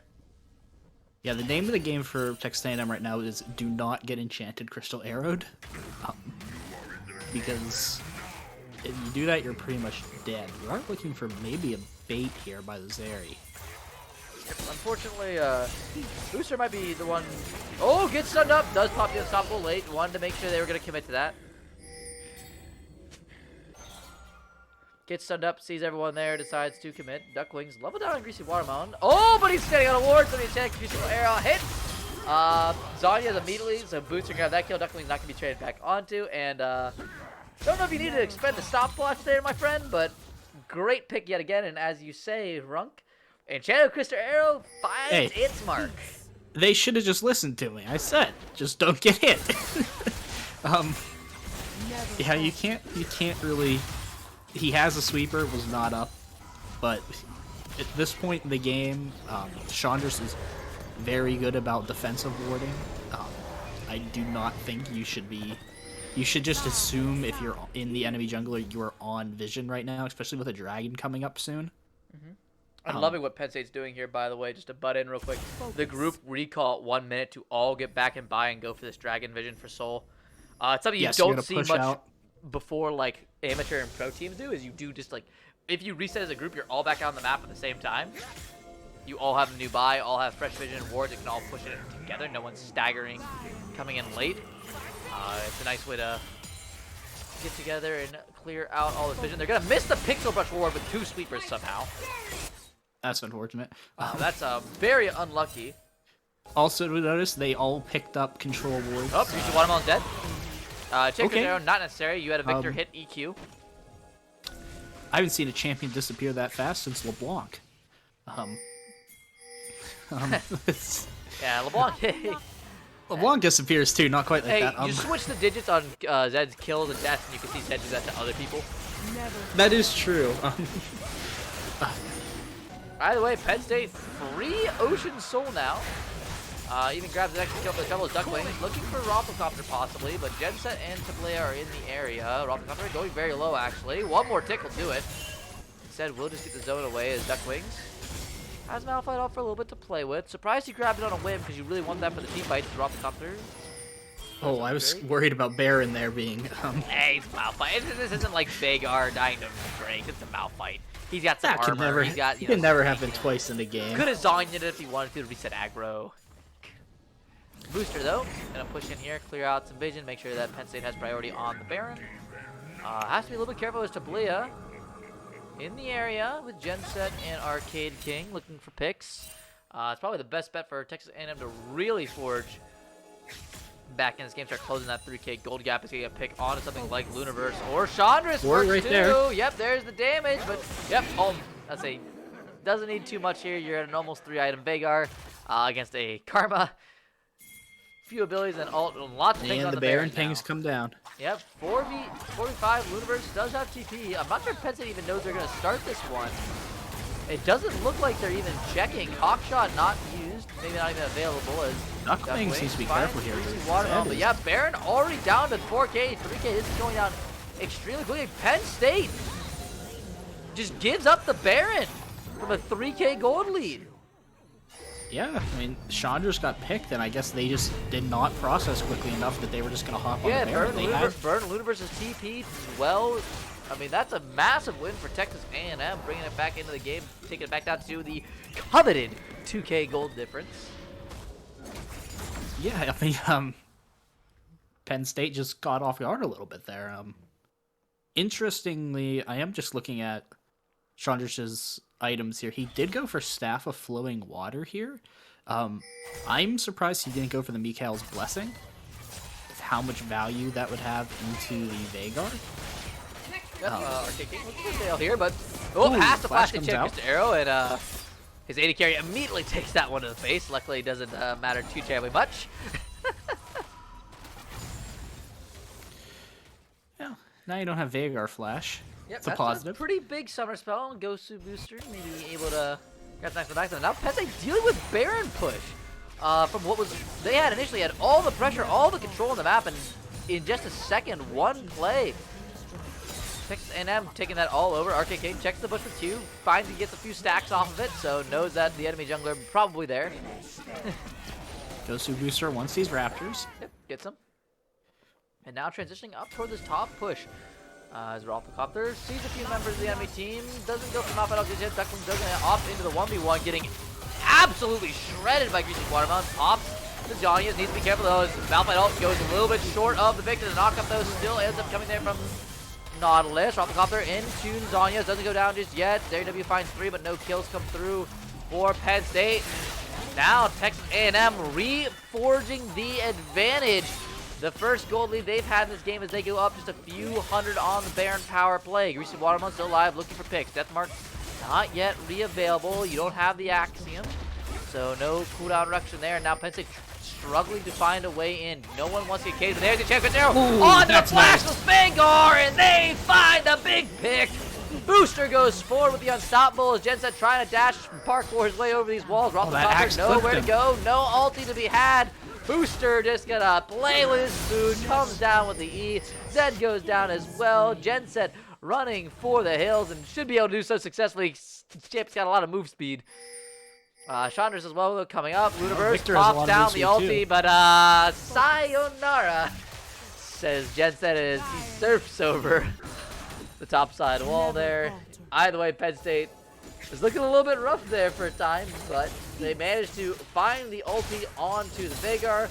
As the memes go, Vale shadow carrying in game 2 with the ulti. He's finding some very good picks again. Flash on Veigar that was burned earlier by him as well, taken full advantage of. As Vale should be able to pick up this tier 2 mid, grab some Raptor camps, and Penn State once again back in the driver's seat with a 3K gold lead.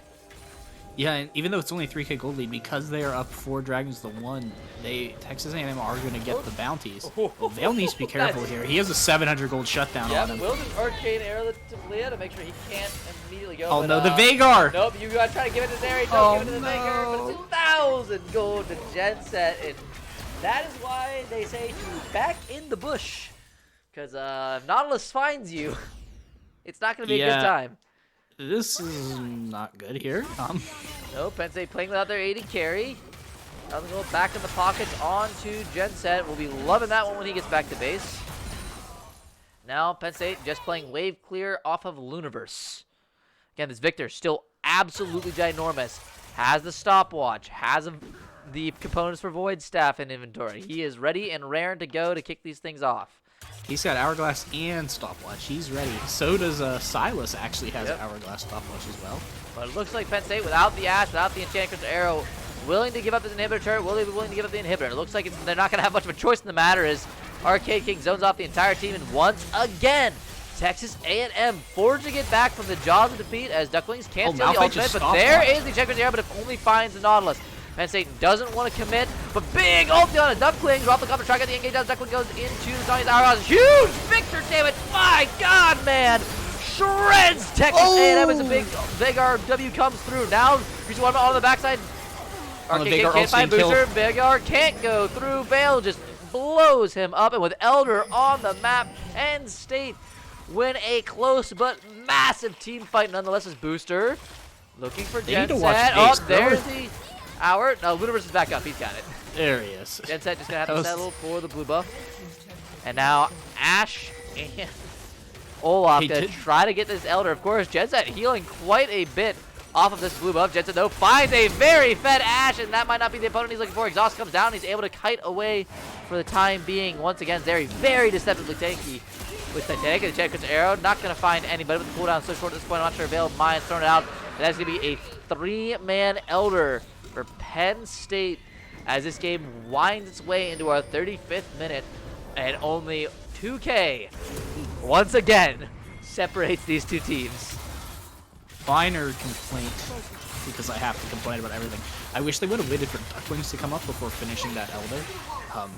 They know Malphite just came up, Zeri's almost dead, Veigar just came up. They could have waited those extra 6 seconds and got him the Elder. Not a massive issue, just kind of a little thing. I think they're plenty happy to have Elder on Victor. Yeah, Elder on Victor is going to be... Whew. You can think that champion did do enough damage already. Has Void Staff and Elder Bird now. Baron is up and available. Penn State, I mean, this is when you just got to force this, because if you're not forcing fights when you have Elder, you are just letting the enemy disengage. Of course, still have to worry about the super minions. Penn State did do a good job of pushing those out beforehand. But here comes Zed, but Greasy Bottom, buddy, that is an Eldered up. Ash, you are getting Malphite is no split damage pushing bot. Yeah, man, he's got Baron. He's not Baron. He's got some minions. He's gonna try to get something done. He can't contest the Baron. Doesn't want to go for the fight into Elder. Might as well do something with it. And secures the air though. Gonna go down. Does not find off the competition yet. Genset as well in the area. Bailey actually almost able to get that tower by himself, but still not a terrible idea on the split push. But Penn State now Baroned up, Eldered up. We'll see what kind of fight they're looking to force. It looks like they might be trying to get a pick on Ducklings in the top side. But that's not one of your Eldered up members of Penn State, so they. Well, yeah, it sucks to lose him. Yeah. I mean, they're not honestly going to mind. It's going to be a 4-man bot play onto the Silas. Malphite ulti comes through, and yeah, Ducklings. He's just going to waste time. Yeah, just going to stall for as much time as possible. And this is a 4-man commit for a no Elder Silas. I mean, yeah, you hit the Bearman. Yeah, everyone has to reset now. Penn State assuredly getting a mid lane inhibitor. And honestly, with how much damage they have, they could possibly go to force for more if they wanted to. Instead, it looks like they're backing off for the time being. Malphite, no ultimate available. Penn State, though, in a 5v4. Maybe he doesn't want to take the man down disadvantage. Still, Elder burning down. They have Ocean Soul, they have Elder buff, they have Baron buff, they have every buff this game can give you. Now, though, it looks like Penn State will disengage for the time being. They have minions hitting into that top lane inhibitor, including a super, so it will most certainly fall yet again. However, it looks like backs are looking to be canceled here. Yeah, Texas A&M is just trying to step up the They have an inkling of what they're doing. Yeah, luckily Lunaverse does get back, but that means Penn State losing a lot of damage if they try to pick a fight here. Instead, Texas A&M somehow, yet again, reforging pressure on this map. The two open inhibitors of Penn State just killing them in the side lanes, as they should have so much pressure and just cannot get it done. And most likely going to lose this bot tower and its bounty here. Yep, more than likely going to, as it is very low. Hawk shot, though, not in the right direction. Doesn't find the tree and waiting as Zeri manages to hop of the wall there. The Chanker's air lands. Penn State, though, still looking for the fight. They still have Elder for me? No, they don't have Elder anymore. So you are just fighting with the Baron. Kablea found out W from Chandres. But that's a big arcade. He goes off everybody. Duckling managed to grab out without too much damage coming through. Good redemption. Gonna heal everyone back up as Genset trying to find something onto Ludiverse. Hops over the wall there, but without the E available, needs to be a little bit more careful. Reset. Yeah, just gonna continue to wave clear here for Penn State. Still has that Baron, so they're gonna get auto wave push as long as they're standing in the area. Genset and Arcade King, the two carries of this team, doing work as they there comes the flash Nautilus ult, the unstoppable Olaf is on the backside. Vale gets picked off by Tablia, but Arcade King, buddy, you got nowhere to go. That's a very fed Olaf, and Duckling's able to grab the kills. Vale going very low. Vale does die. Greasy Worm, and doesn't ult the right person. Clicks on Chandres instead of Vale and manages to get the auto attack to go through. And now Penn State with a man advantage. Two-man advantage. Looking to push out these waves. Still 2 minutes on the next Elder Drake, so you still have a lot of time before this next objective comes up. Should be able to get this bot lane tier 2 secured with Lunaverse here. Even if Genset has the wave clear, Booster can just pressure the kill. Yep, that's going to be another turret down. Mid lane getting pushed in by Penn State. Should be able to sync up here pretty soon. Yeah, Booster's got a Elixir of Iron. He's just kind of going to walk at you right now. Yeah. Hit you with one axe and Ash arrows collecting onto the player. They're just gonna look for the pick onto the engage. The Nautilus down before the fight even begins. Now Malphite trying to do what he can to stall for time, but he just blows up in the blink of an eye. Booster looking for his 11th kill of the game. The exhaust comes down. Genset's a little too tanky for Booster to really deal with yet, as Duckling finishing off this last turret here. Arcade King is up. The flash into the cage to end the game for Vale for the style points, and Penn State bringing it back from match point. And now we are going to game 3.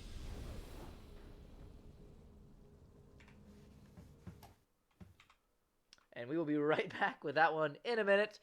Our second series of the day, both semifinals going the distance of 3 games. We'll see stay tuned to see who takes this one home, who gets to fight USC in the the Nittany Invitational 2022 finals tomorrow afternoon.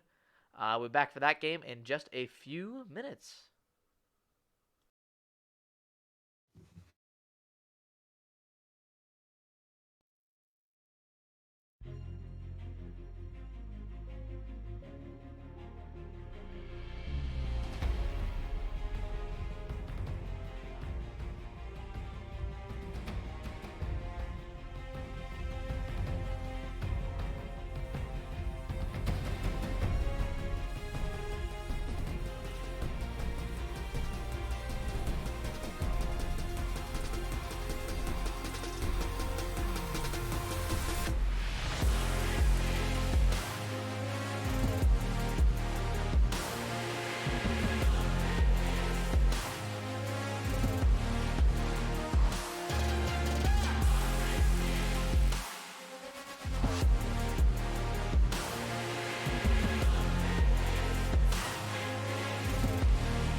Hello, guys, and welcome back to our banger of a final series for today here on Penn State League's coverage of the Nittany Invitational. Penn State White and Texas A&M University going the full 3 games here in our second semifinals. So we are back to best of 1 scenario. Winner of this next game will go to the finals tomorrow to play against USC. In what should be one heck of a final game with how these last 2 games will go. We are getting readied up here on the draft.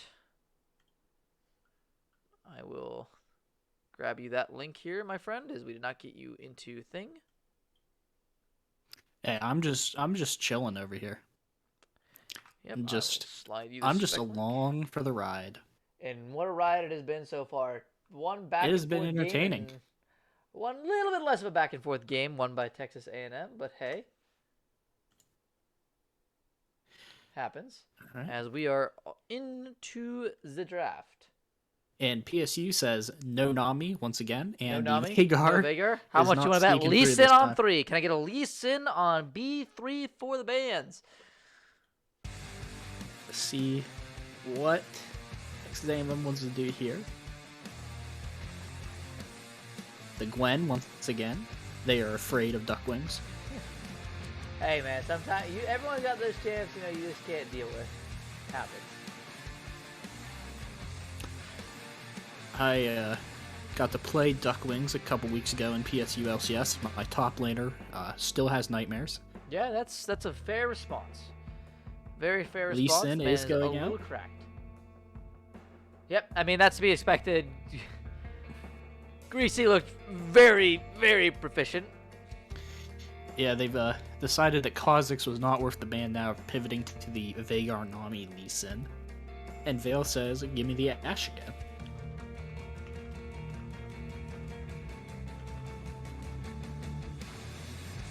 I'm interested to see here what they decide to go into the Ashe this time. I believe last time the Ashe was the counter pick, yes. Yep, Ashe was in the counter pick into Zeri, so now confident enough to blind again. Vale looked very good on it.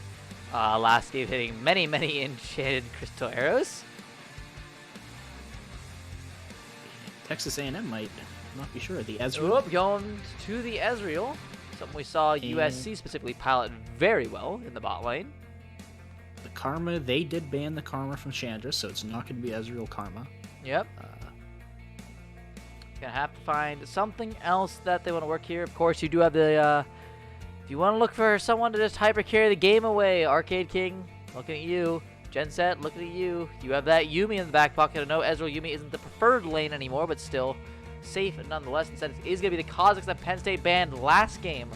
Locked in here for Greasy Watermelon. Man is certainly a fan of his assassins, it would seem. Yeah, I'm assuming that's what the Zed pick was basically Kha'Zix Light. Penn State opting, though, that they'd rather not deal with the Vagar, so they will deal with the Kha'Zix.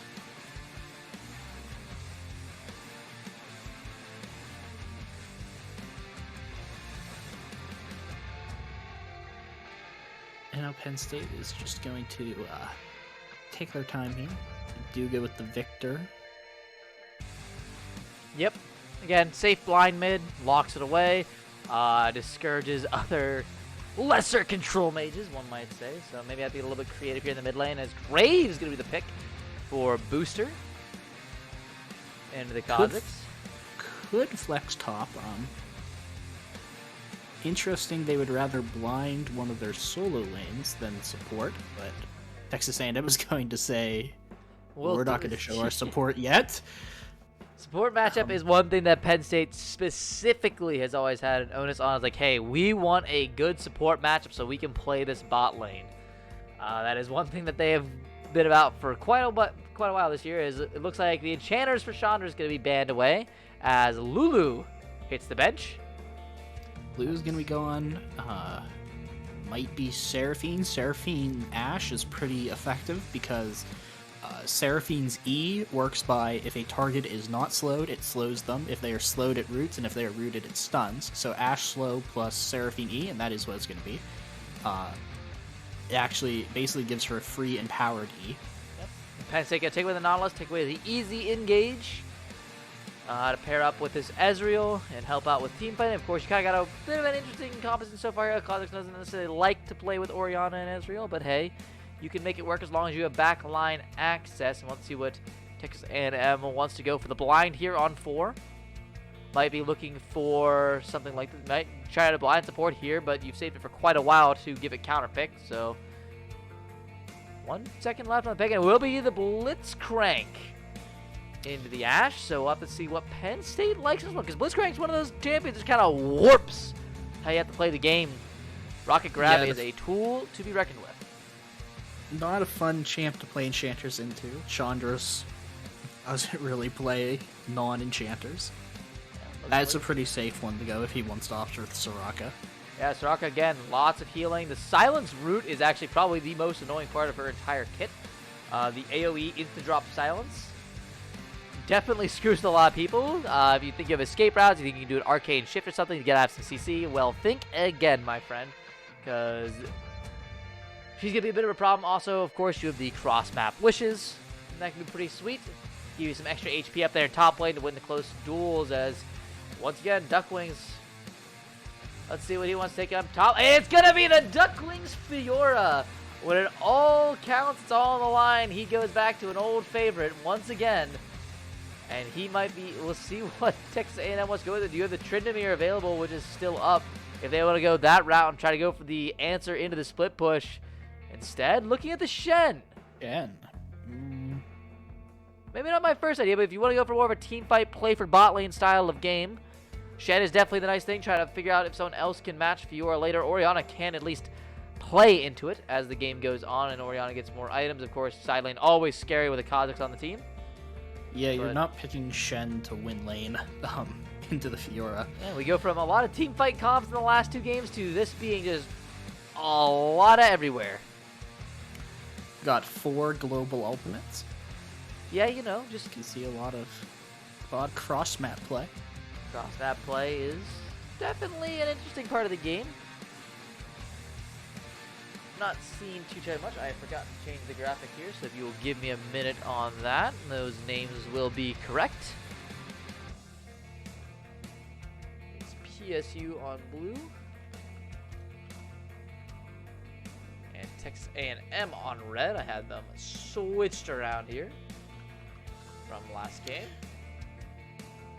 There we go. Oh, PSU is blue and red now on the stream. Yeah, it corrects itself. It's got to update. We're good. We'll be good. And now, just gonna go through here again. Neither of these teams really forming as, I guess, strong of identities as we had in the previous game. You still have Vale on the comfort pick of Ashe. Saunders very experienced on the Soraka as well. Not necessarily a super insane lane by really either of these teams for bot lane. Just kind of pick a champs they're comfortable with. And I mean, that's what you got to do in these game 3 scenarios. When you're on the line, when all the chips are down, pick something that you know that you can do well on. That appears to be the mentality for both of these teams. I've talked about that the last couple games I've casted. Is I'm a pretty big fan in these scenarios of comfort picks over meta picks. Kha'Zix's obviously not a super meta champion, but we're going to see that here. Soraka, not super meta. Ashe really has not made her way too much in the meta yet, but Vale obviously super happy to play that. Quite indeed. I mean, big shift here for both these teams as well, as Engage is a little low this game. You have Enchanted Crystal Arrow for Penn State, and that is it. That is all you got going here. Whereas Texas, they have a little bit more options. You have stuff like a Flash Taunt from Shen. You have Rocket Grab for Blitzcrank. You could technically engage with an Orianna Shockwave, but that's going to be an interesting one to position yourself for against some of these champions. So there's options available, but it's going to be a little bit less point, click, and go as we've had the last several times with very, very good pick solutions. A lot of this is going to involve positioning, managing waves, getting early priority on objectives and positioning, so you can actually allow your team to do what it's meant to do. Penn State's zoning is absolutely abhorrently good in the 4v5. As long as no one gets rocket grabbed. I mean, Victor plus Ashe with a Soraka and a Silence is quite the disgusting combination. Meanwhile, Texas A&M, lots of bursts. If you ever get rocket grabbed, you are most assuredly dead. It is not a question. And Graves can really annoy Kha'Zix with his blind. Kha'Zix jumps in on the back line, you just smoke screen him. Kha'Zix says, "Where'd they all go?" Lost in the sauce a little bit, but again, gonna have to see how these two teams work out. Yet again, some interesting team comps. A lot higher burden of execution here for both sides on this one, as we see who gets the better and who makes it to the finals here in about 2 minutes and 30 seconds.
Okay, and we're hopping on into the loading screen here. See what we got for runes, skins, and otherwise. Best part of the game. Ooh, we have Space Groove, Blitz, and Crank. probably my favorite Blitzcrank skin, mainly because there's cats.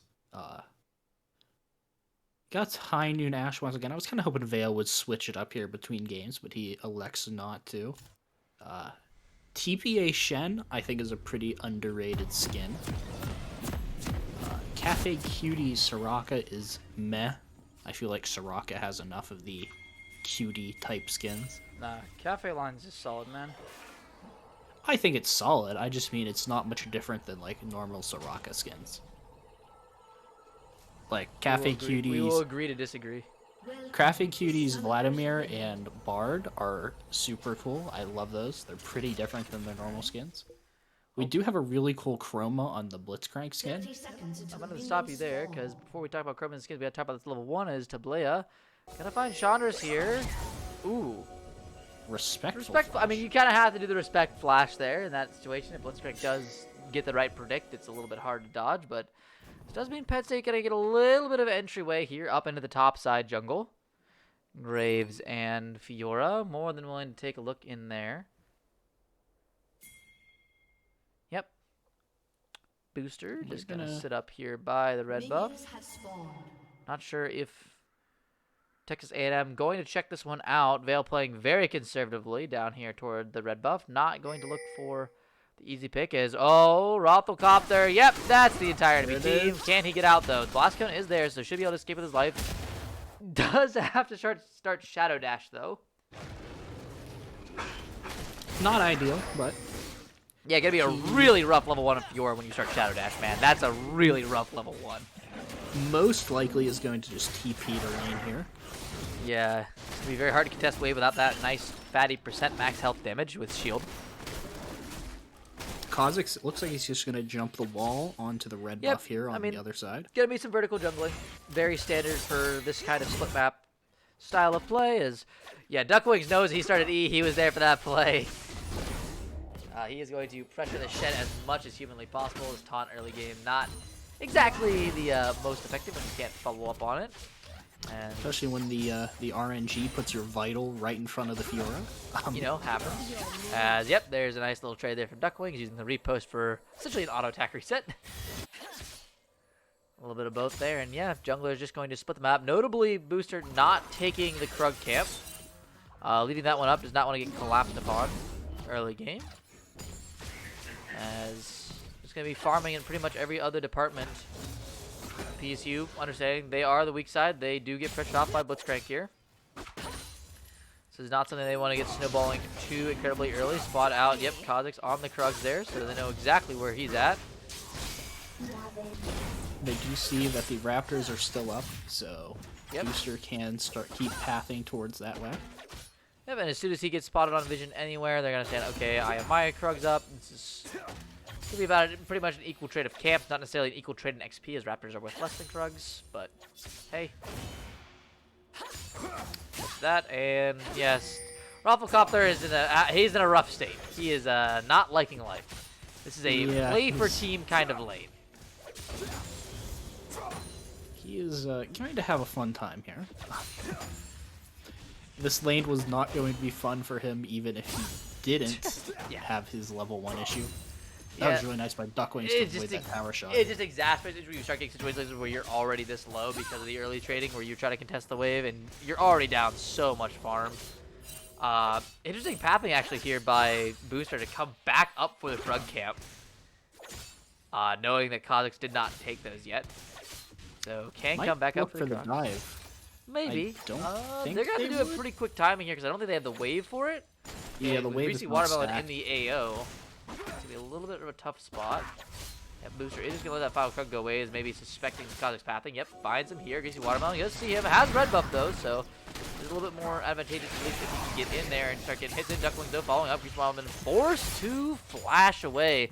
The Penn State 2v2 going well. Vale going for it on to Genset as the exhaust comes down both ways. Knock up onto Chanders. They're trying to kill the support, trying to burn him down. That will be first blood as Tamu. Genset grabs one, but now Vale is alive, and you're just against the lone Blitzcrank. Kha'Zix is top side, and Ash with those slowed auto attacks are going to be able to follow that one up. Hopefully, no, actually, Tablea able to get away. The Blitzcrank passive probably saved him there. The Rune Shield, I believe it is called. Yep. Ooh, Mana barrier. On that, repo. Helicopter could look for at least a little bit of a trade there if he wanted to, with the repos being down. Shadow Dash not gonna get himself killed. As first dragon spawns, no one really on the map or in position to take that one just yet. 1-1 across the board. Bot lane, the only place where we've seen any trading, and both the AD carries grabbing a quick kill.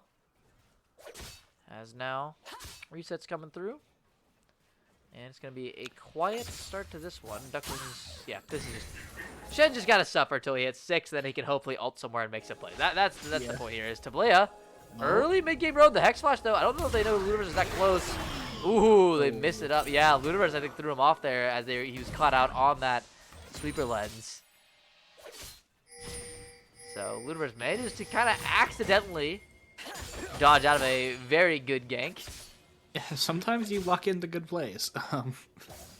There's not much more analysis you can give on it. Yeah, that was very fortunate that Blitzcrank hook did not hit there, and Kha'Zix went over the wall instead of sticking around. Fail, though. Gonna be able to pick up a lot of this wave, so we'll get a slight CS lead from that earlier kill onto Genset. UCS up, probably. And both junglers so far just content to kind of farm it up and away.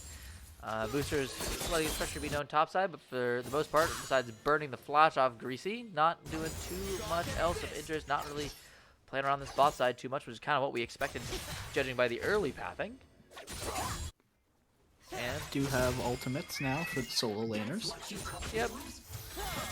Be a little bit careful here with the Blitzcrank. Can just toss out a hook if he wants to, with how close he is, no minions. And looks like they might get a topside invade here as Duckling's very deep. Will just take the blast. Oh no, doesn't just hit the blast away, so Greasy Watermelon has to escape. Pops the grand challenge as he's flashing over, grabs all the vials. Finally, the Stand United comes through, needs one more vital proc to probably kill him. Either way, the Helicopter going to use the Stand United in defensive action onto the jungler.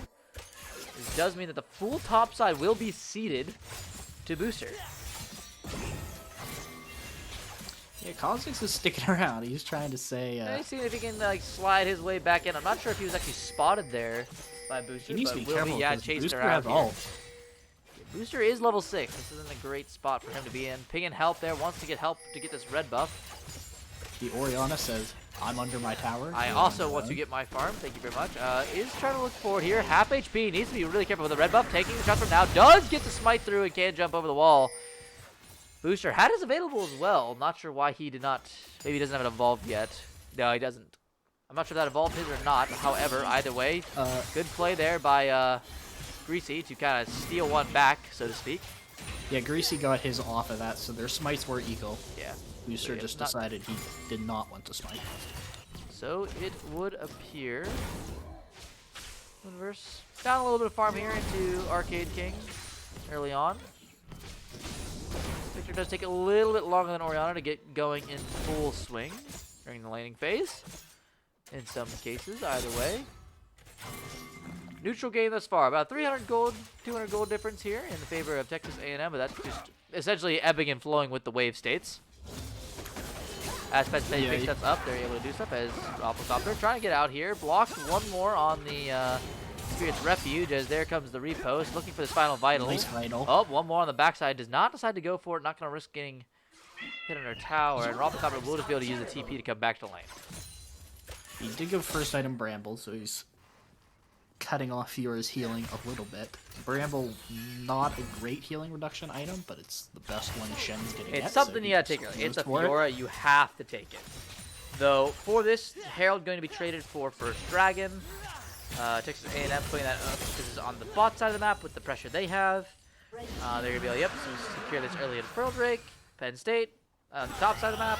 Just get a trade for it. Grab that first Herald, hopefully get that out in the next few minutes so they can grab the turret plates.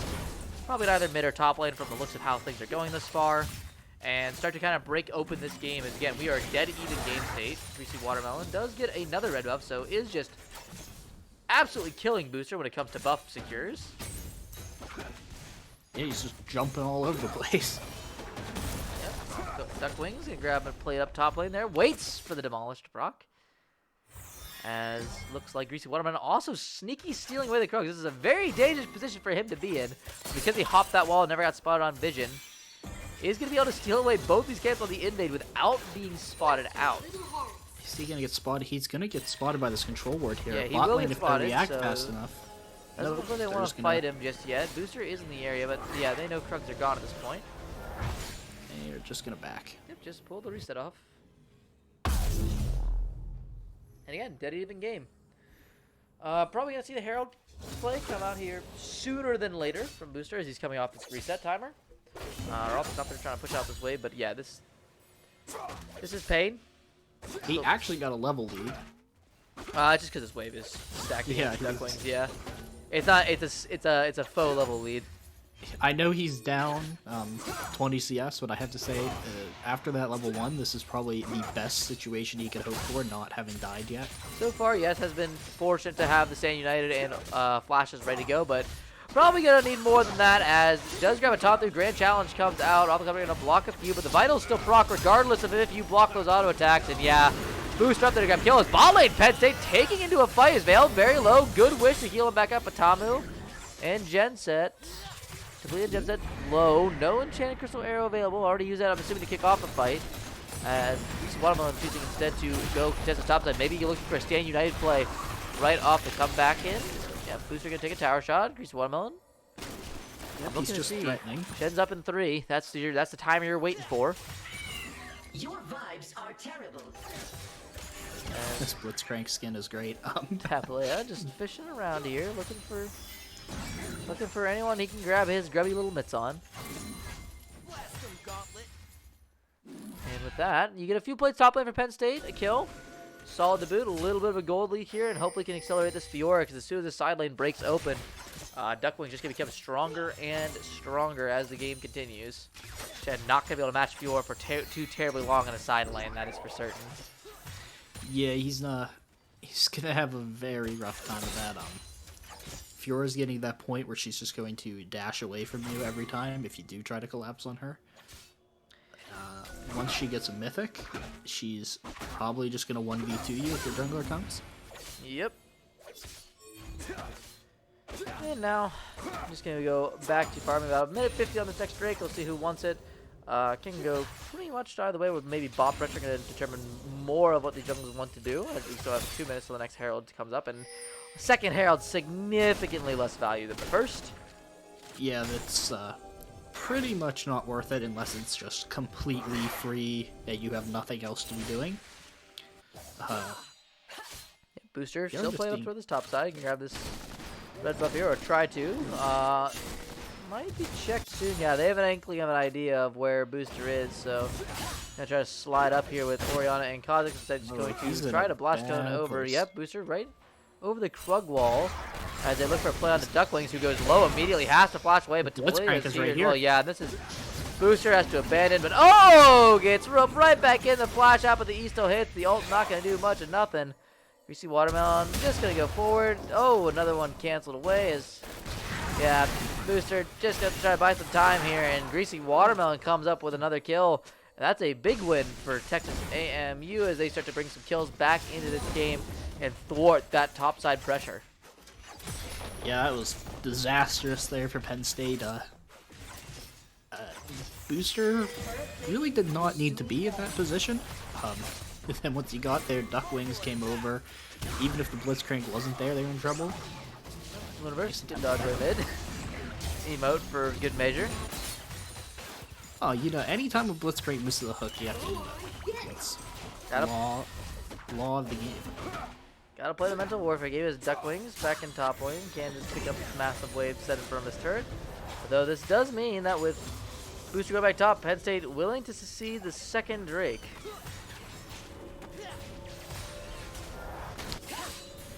They're probably not happy about it, but definitely willing to do it after what happened top lane. Looks like they're gonna go for the cheese instead, waiting for this red buff to spawn, bringing down Arcade King as well. So yeah, Warriors, topside pressure going to Penn State, botside pressure handedly in favor of Texas A&M at the moment. Just with how many members they keep forcing down here. They might look for the dive instead. Fail. Oh, but nope, it's Chandris who gets picked walking back into lane, and Greasy Watermelon picks up his second of the game. Looking a lot better on the Kha'Zix already as Aquacopter dueling Ducklings, but now he's out in open field. Ducklings waiting. Taunt comes through. Gonna go for at least one more vital, but Shen tanky enough to survive for now. There comes the ultimate from Bale. Teleport comes through, but yeah, you do not have that kind of time, and now bringing Luniverse down here to save at least a tower. That's a consolation prize for the kills that have gone through. And they might look to redive again. Well, look at the vision control they have. There's no vision for Penn State down there. They're just going to look to pick people off. Graves is going to face check this bush. Yep. Oh, but whips the hook from Tablea. Booster going out. Managed to grab a shutdown for Luniverse's Booster. Trying to go forward. Tamu so low on gen settings. Tablea falls. Arcade King tried to do what he can to peel away, and that Ezreal had a lucky break and a half to live through that team fight. Luniverse, though, maybe still looking with shotters onto Arcade King. Can't find any just yet. There comes the heal. The shields from the Shen ulti coming down. And now Rampaghammer kind of stuck in here. Gets a taunt onto Luniverse. Big 3-man shockwave to turn the fight around, but Vale just pumps out too much damage. And the Shen shall fall for his transgression. Here comes the True-Shot Barrage. The attack. Chandras, though, gets the snipe. And that is another kill, and suddenly Jen's at 3-1 onto Ezreal. It was a close call in the last fight, but that snipe exquisite. And now Ducklings and Vale trying to do his here. Greasy Watermelon is in the AO. He can't just jump in. He is Kha'Zix. Yeah, I can try to burst on this, but the stun comes through, gets the Drake for his own life. So yeah, grabs the steal away, and that's 2 Drakes over. Nothing for Penn State to really get here. Can go up toward the second Herald, but well played by Greasy. Just said, dude, I don't care. You're not going to stop me before I get this Drake. Vale maybe holding the Chain of Crystal Arrow slightly too long, trying to wait out that Kha'Zix jump. But by the time he used it, it was already far too late for the CC to matter. Yeah, because once he's in the pit, it doesn't matter because the only thing that can stop a smite is a suppression. Yep, and Vale needs to be really careful because Arcade King looking for the Ash. That's a lot of damage on a command dissonance, and Ducklings now here as well. It's going to be probably a trade of kills.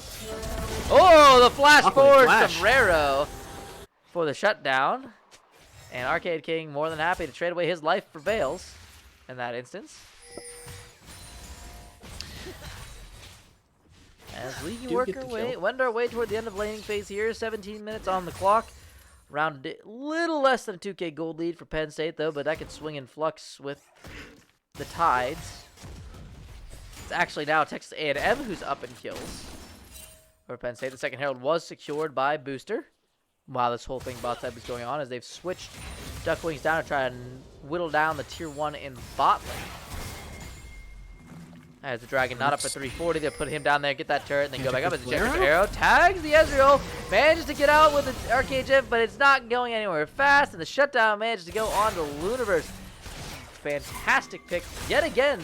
The Enchanted Crystal Arrow finds the mark at Penn State, make the most of it. Yeah, that's a big kill there to get the Ezreal. Already got the shutdown off of him, but getting that second death onto him, he is 2 items already. That should help Vale even out with him a little bit. Yep. Yeah, it's hard if you get hit by max range Enchanted Crystal there. It's a 3.5 second stun when you don't have tenacity, which obviously Ezreal does not have. At which point it's going to be pretty hard for Victor not to just cage you. Whoa! Struggling a little bit, isn't Orianna, but now that he's on top of him. Arcade King, good to wait out for it, but the healing is just too much from Ducklings with the Gore Drinker. And he will survive. Yep, through hand. Struggle was a little bit after the Gore Drinkers would let him not get one shot. Orianna hurt. Yeah, it's that alternator on the Orianna makes her very bursty. Yep, waiting for that Shadow Flame to come through, get that extra pen. Because of course, not really too many shields here coming through, besides pretty much the Graves and Guardian from Soraka.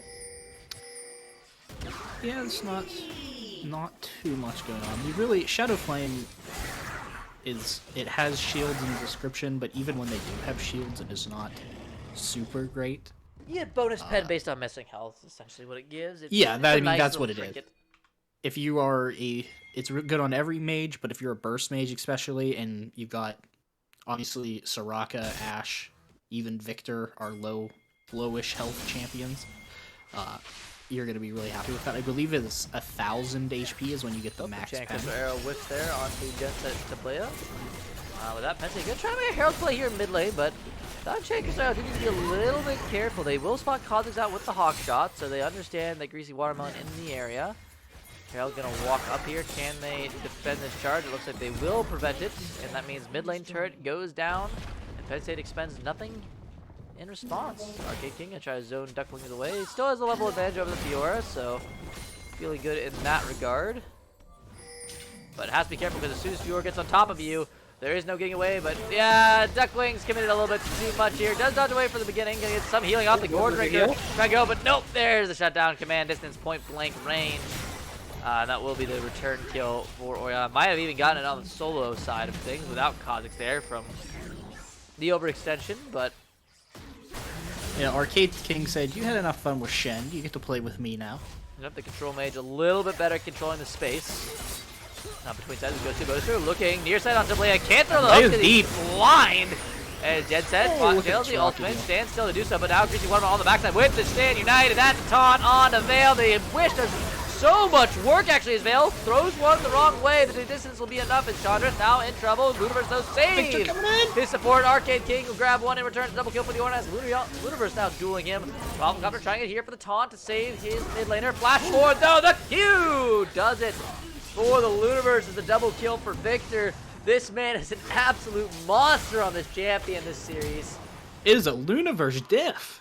Quite indeed. Copter nowhere to go. The slow come through, and that is dominating for the Victor. 6-0 death cap. Already in inventory might not show his mom, but that fancy wizard cap definitely doing its due diligence here. In game 3 as Penn State up 3k gold lead. Gonna get down this last mid turret here before the inhibitor. And then start to look towards this Cloud Drake as Booster already onto that one. They'll be able to deny any further stacking attempts from Texas A&M. Use a win condition and grab the first Drake for themselves. They fell into the classic trap there of not getting the Soraka. In that situation there, if you do not blow up the Soraka and you're not paying attention to her, it is so easy for her just to hit Qs and infinitely heal her ADC, which is what she did for Veil. And then Veil, very good at kiting on the Ashe, just did not get to him in time. And by the time they did... Whoop, Duckwings finds Greasy Watermelon, parries the wrong direction, so isn't going to get the vital. Has one on the front side, isn't going to do it. Grand challenge, still, and that's a lot of healing, but Greasy Watermelon does a little bit of damage as Veil pushed into Tableya. Gets silenced. W goes through Blitzcrank without hitting him. Chandra's very low as well. Jen said in on the backside, still a lot of damage. Lunaverse. Oh no! No! It's an absolute massacre for Greasy Watermelon as he just picks up everybody. The isolation damage on each individual target allows him to blow up the entire team as Booster. Maybe spotted out here. Watermelon is safe, has the Shen in tow. Oriana's just that's pushing in 4 this bottom quick part. kills for Texas A&M. Yeah, Oriana just pushing bot lane all the same. Veil, yet again, cannot find the volley shot to get him to safety. Booster will go do his cams. Arcade King should be able to secure the bot 2-2, and with that, Texas A&M looking to work their way back in. Greasy Watermelon finds Booster, but this Graves does a good bit of damage. You're not the only one who's got some items and some kills to their name, Mr. Kha'Zix. Either way, bot lane tier 2 falls. Oriana 5-3, and that's Oriana starting to do damage, buddy. You got Magic Pen, and that is no MR on Oriana. Yeah, it's Luden's Shadow Flame Sork Boots is about the max flat pen you can get in the game until you, of course, get more items. So Luden's passive stacks. Yeah, he's just penetrating all of the MR, and no one's building MR, so he's basically just doing true damage at this point. Quite indeed, and at this point, Penn State, they had a good gold lead. Those 4 quick kills for Texas A&M, though, turning it back to an even game almost. Just about a 1,000 gold lead for Penn State. Still a while for any objectives. 2 minutes on the Cloud Drake. Not probably going to see any Baron looks here for quite a while. Someone's going to need to get a pretty big play for that to occur. Either way, Penn State perfectly content to farm up. You have Lunaverse 8-1 on the Victor. Absolutely ginormous. Building up toward that Johnny's Hourglass. The Graves even picking up a Frozen Heart for the Kha'Zix. So yeah, he's just gonna say he's a tanky boy now. Screw the Death Stance. That also gives you armor. We're going Frozen Heart for maximum armor. Yeah, I mean it's Lunaverse might be dead here. A lot of damage for Greasy Watermelon. Can just go back in the ultimate. Yep, dies back through. Ludwig defends with the wish, gonna keep him alive. Increase watermelon, burns the flash. Veil is here as well, but no, now the shadow comes in and Veil needs to get the heck out of dodge. Arcade King coming up as well, but Tempo Tablet is here, and that's a hook back in. Arcade King grabs his 6th, and it's a disaster for Penn State. Yet again, is now the full force of Texas A&M is able to converge on their jungle. The Kazakhs too fed, too hard to take out, and that means they can look toward the Baron. Yeah. Both carries Penn State down 27 seconds on Moonburst. Will have the TP up, but that Baron's not going to last 27 seconds on the Rift. Duckwing's going to try to get as much as he can here top lane, maybe even going for the inhibitor. I'm assuming that has to be Penn State's goal, but no, Will just back away. Doesn't know who the enemy is. And Baron already down. Reset's coming through.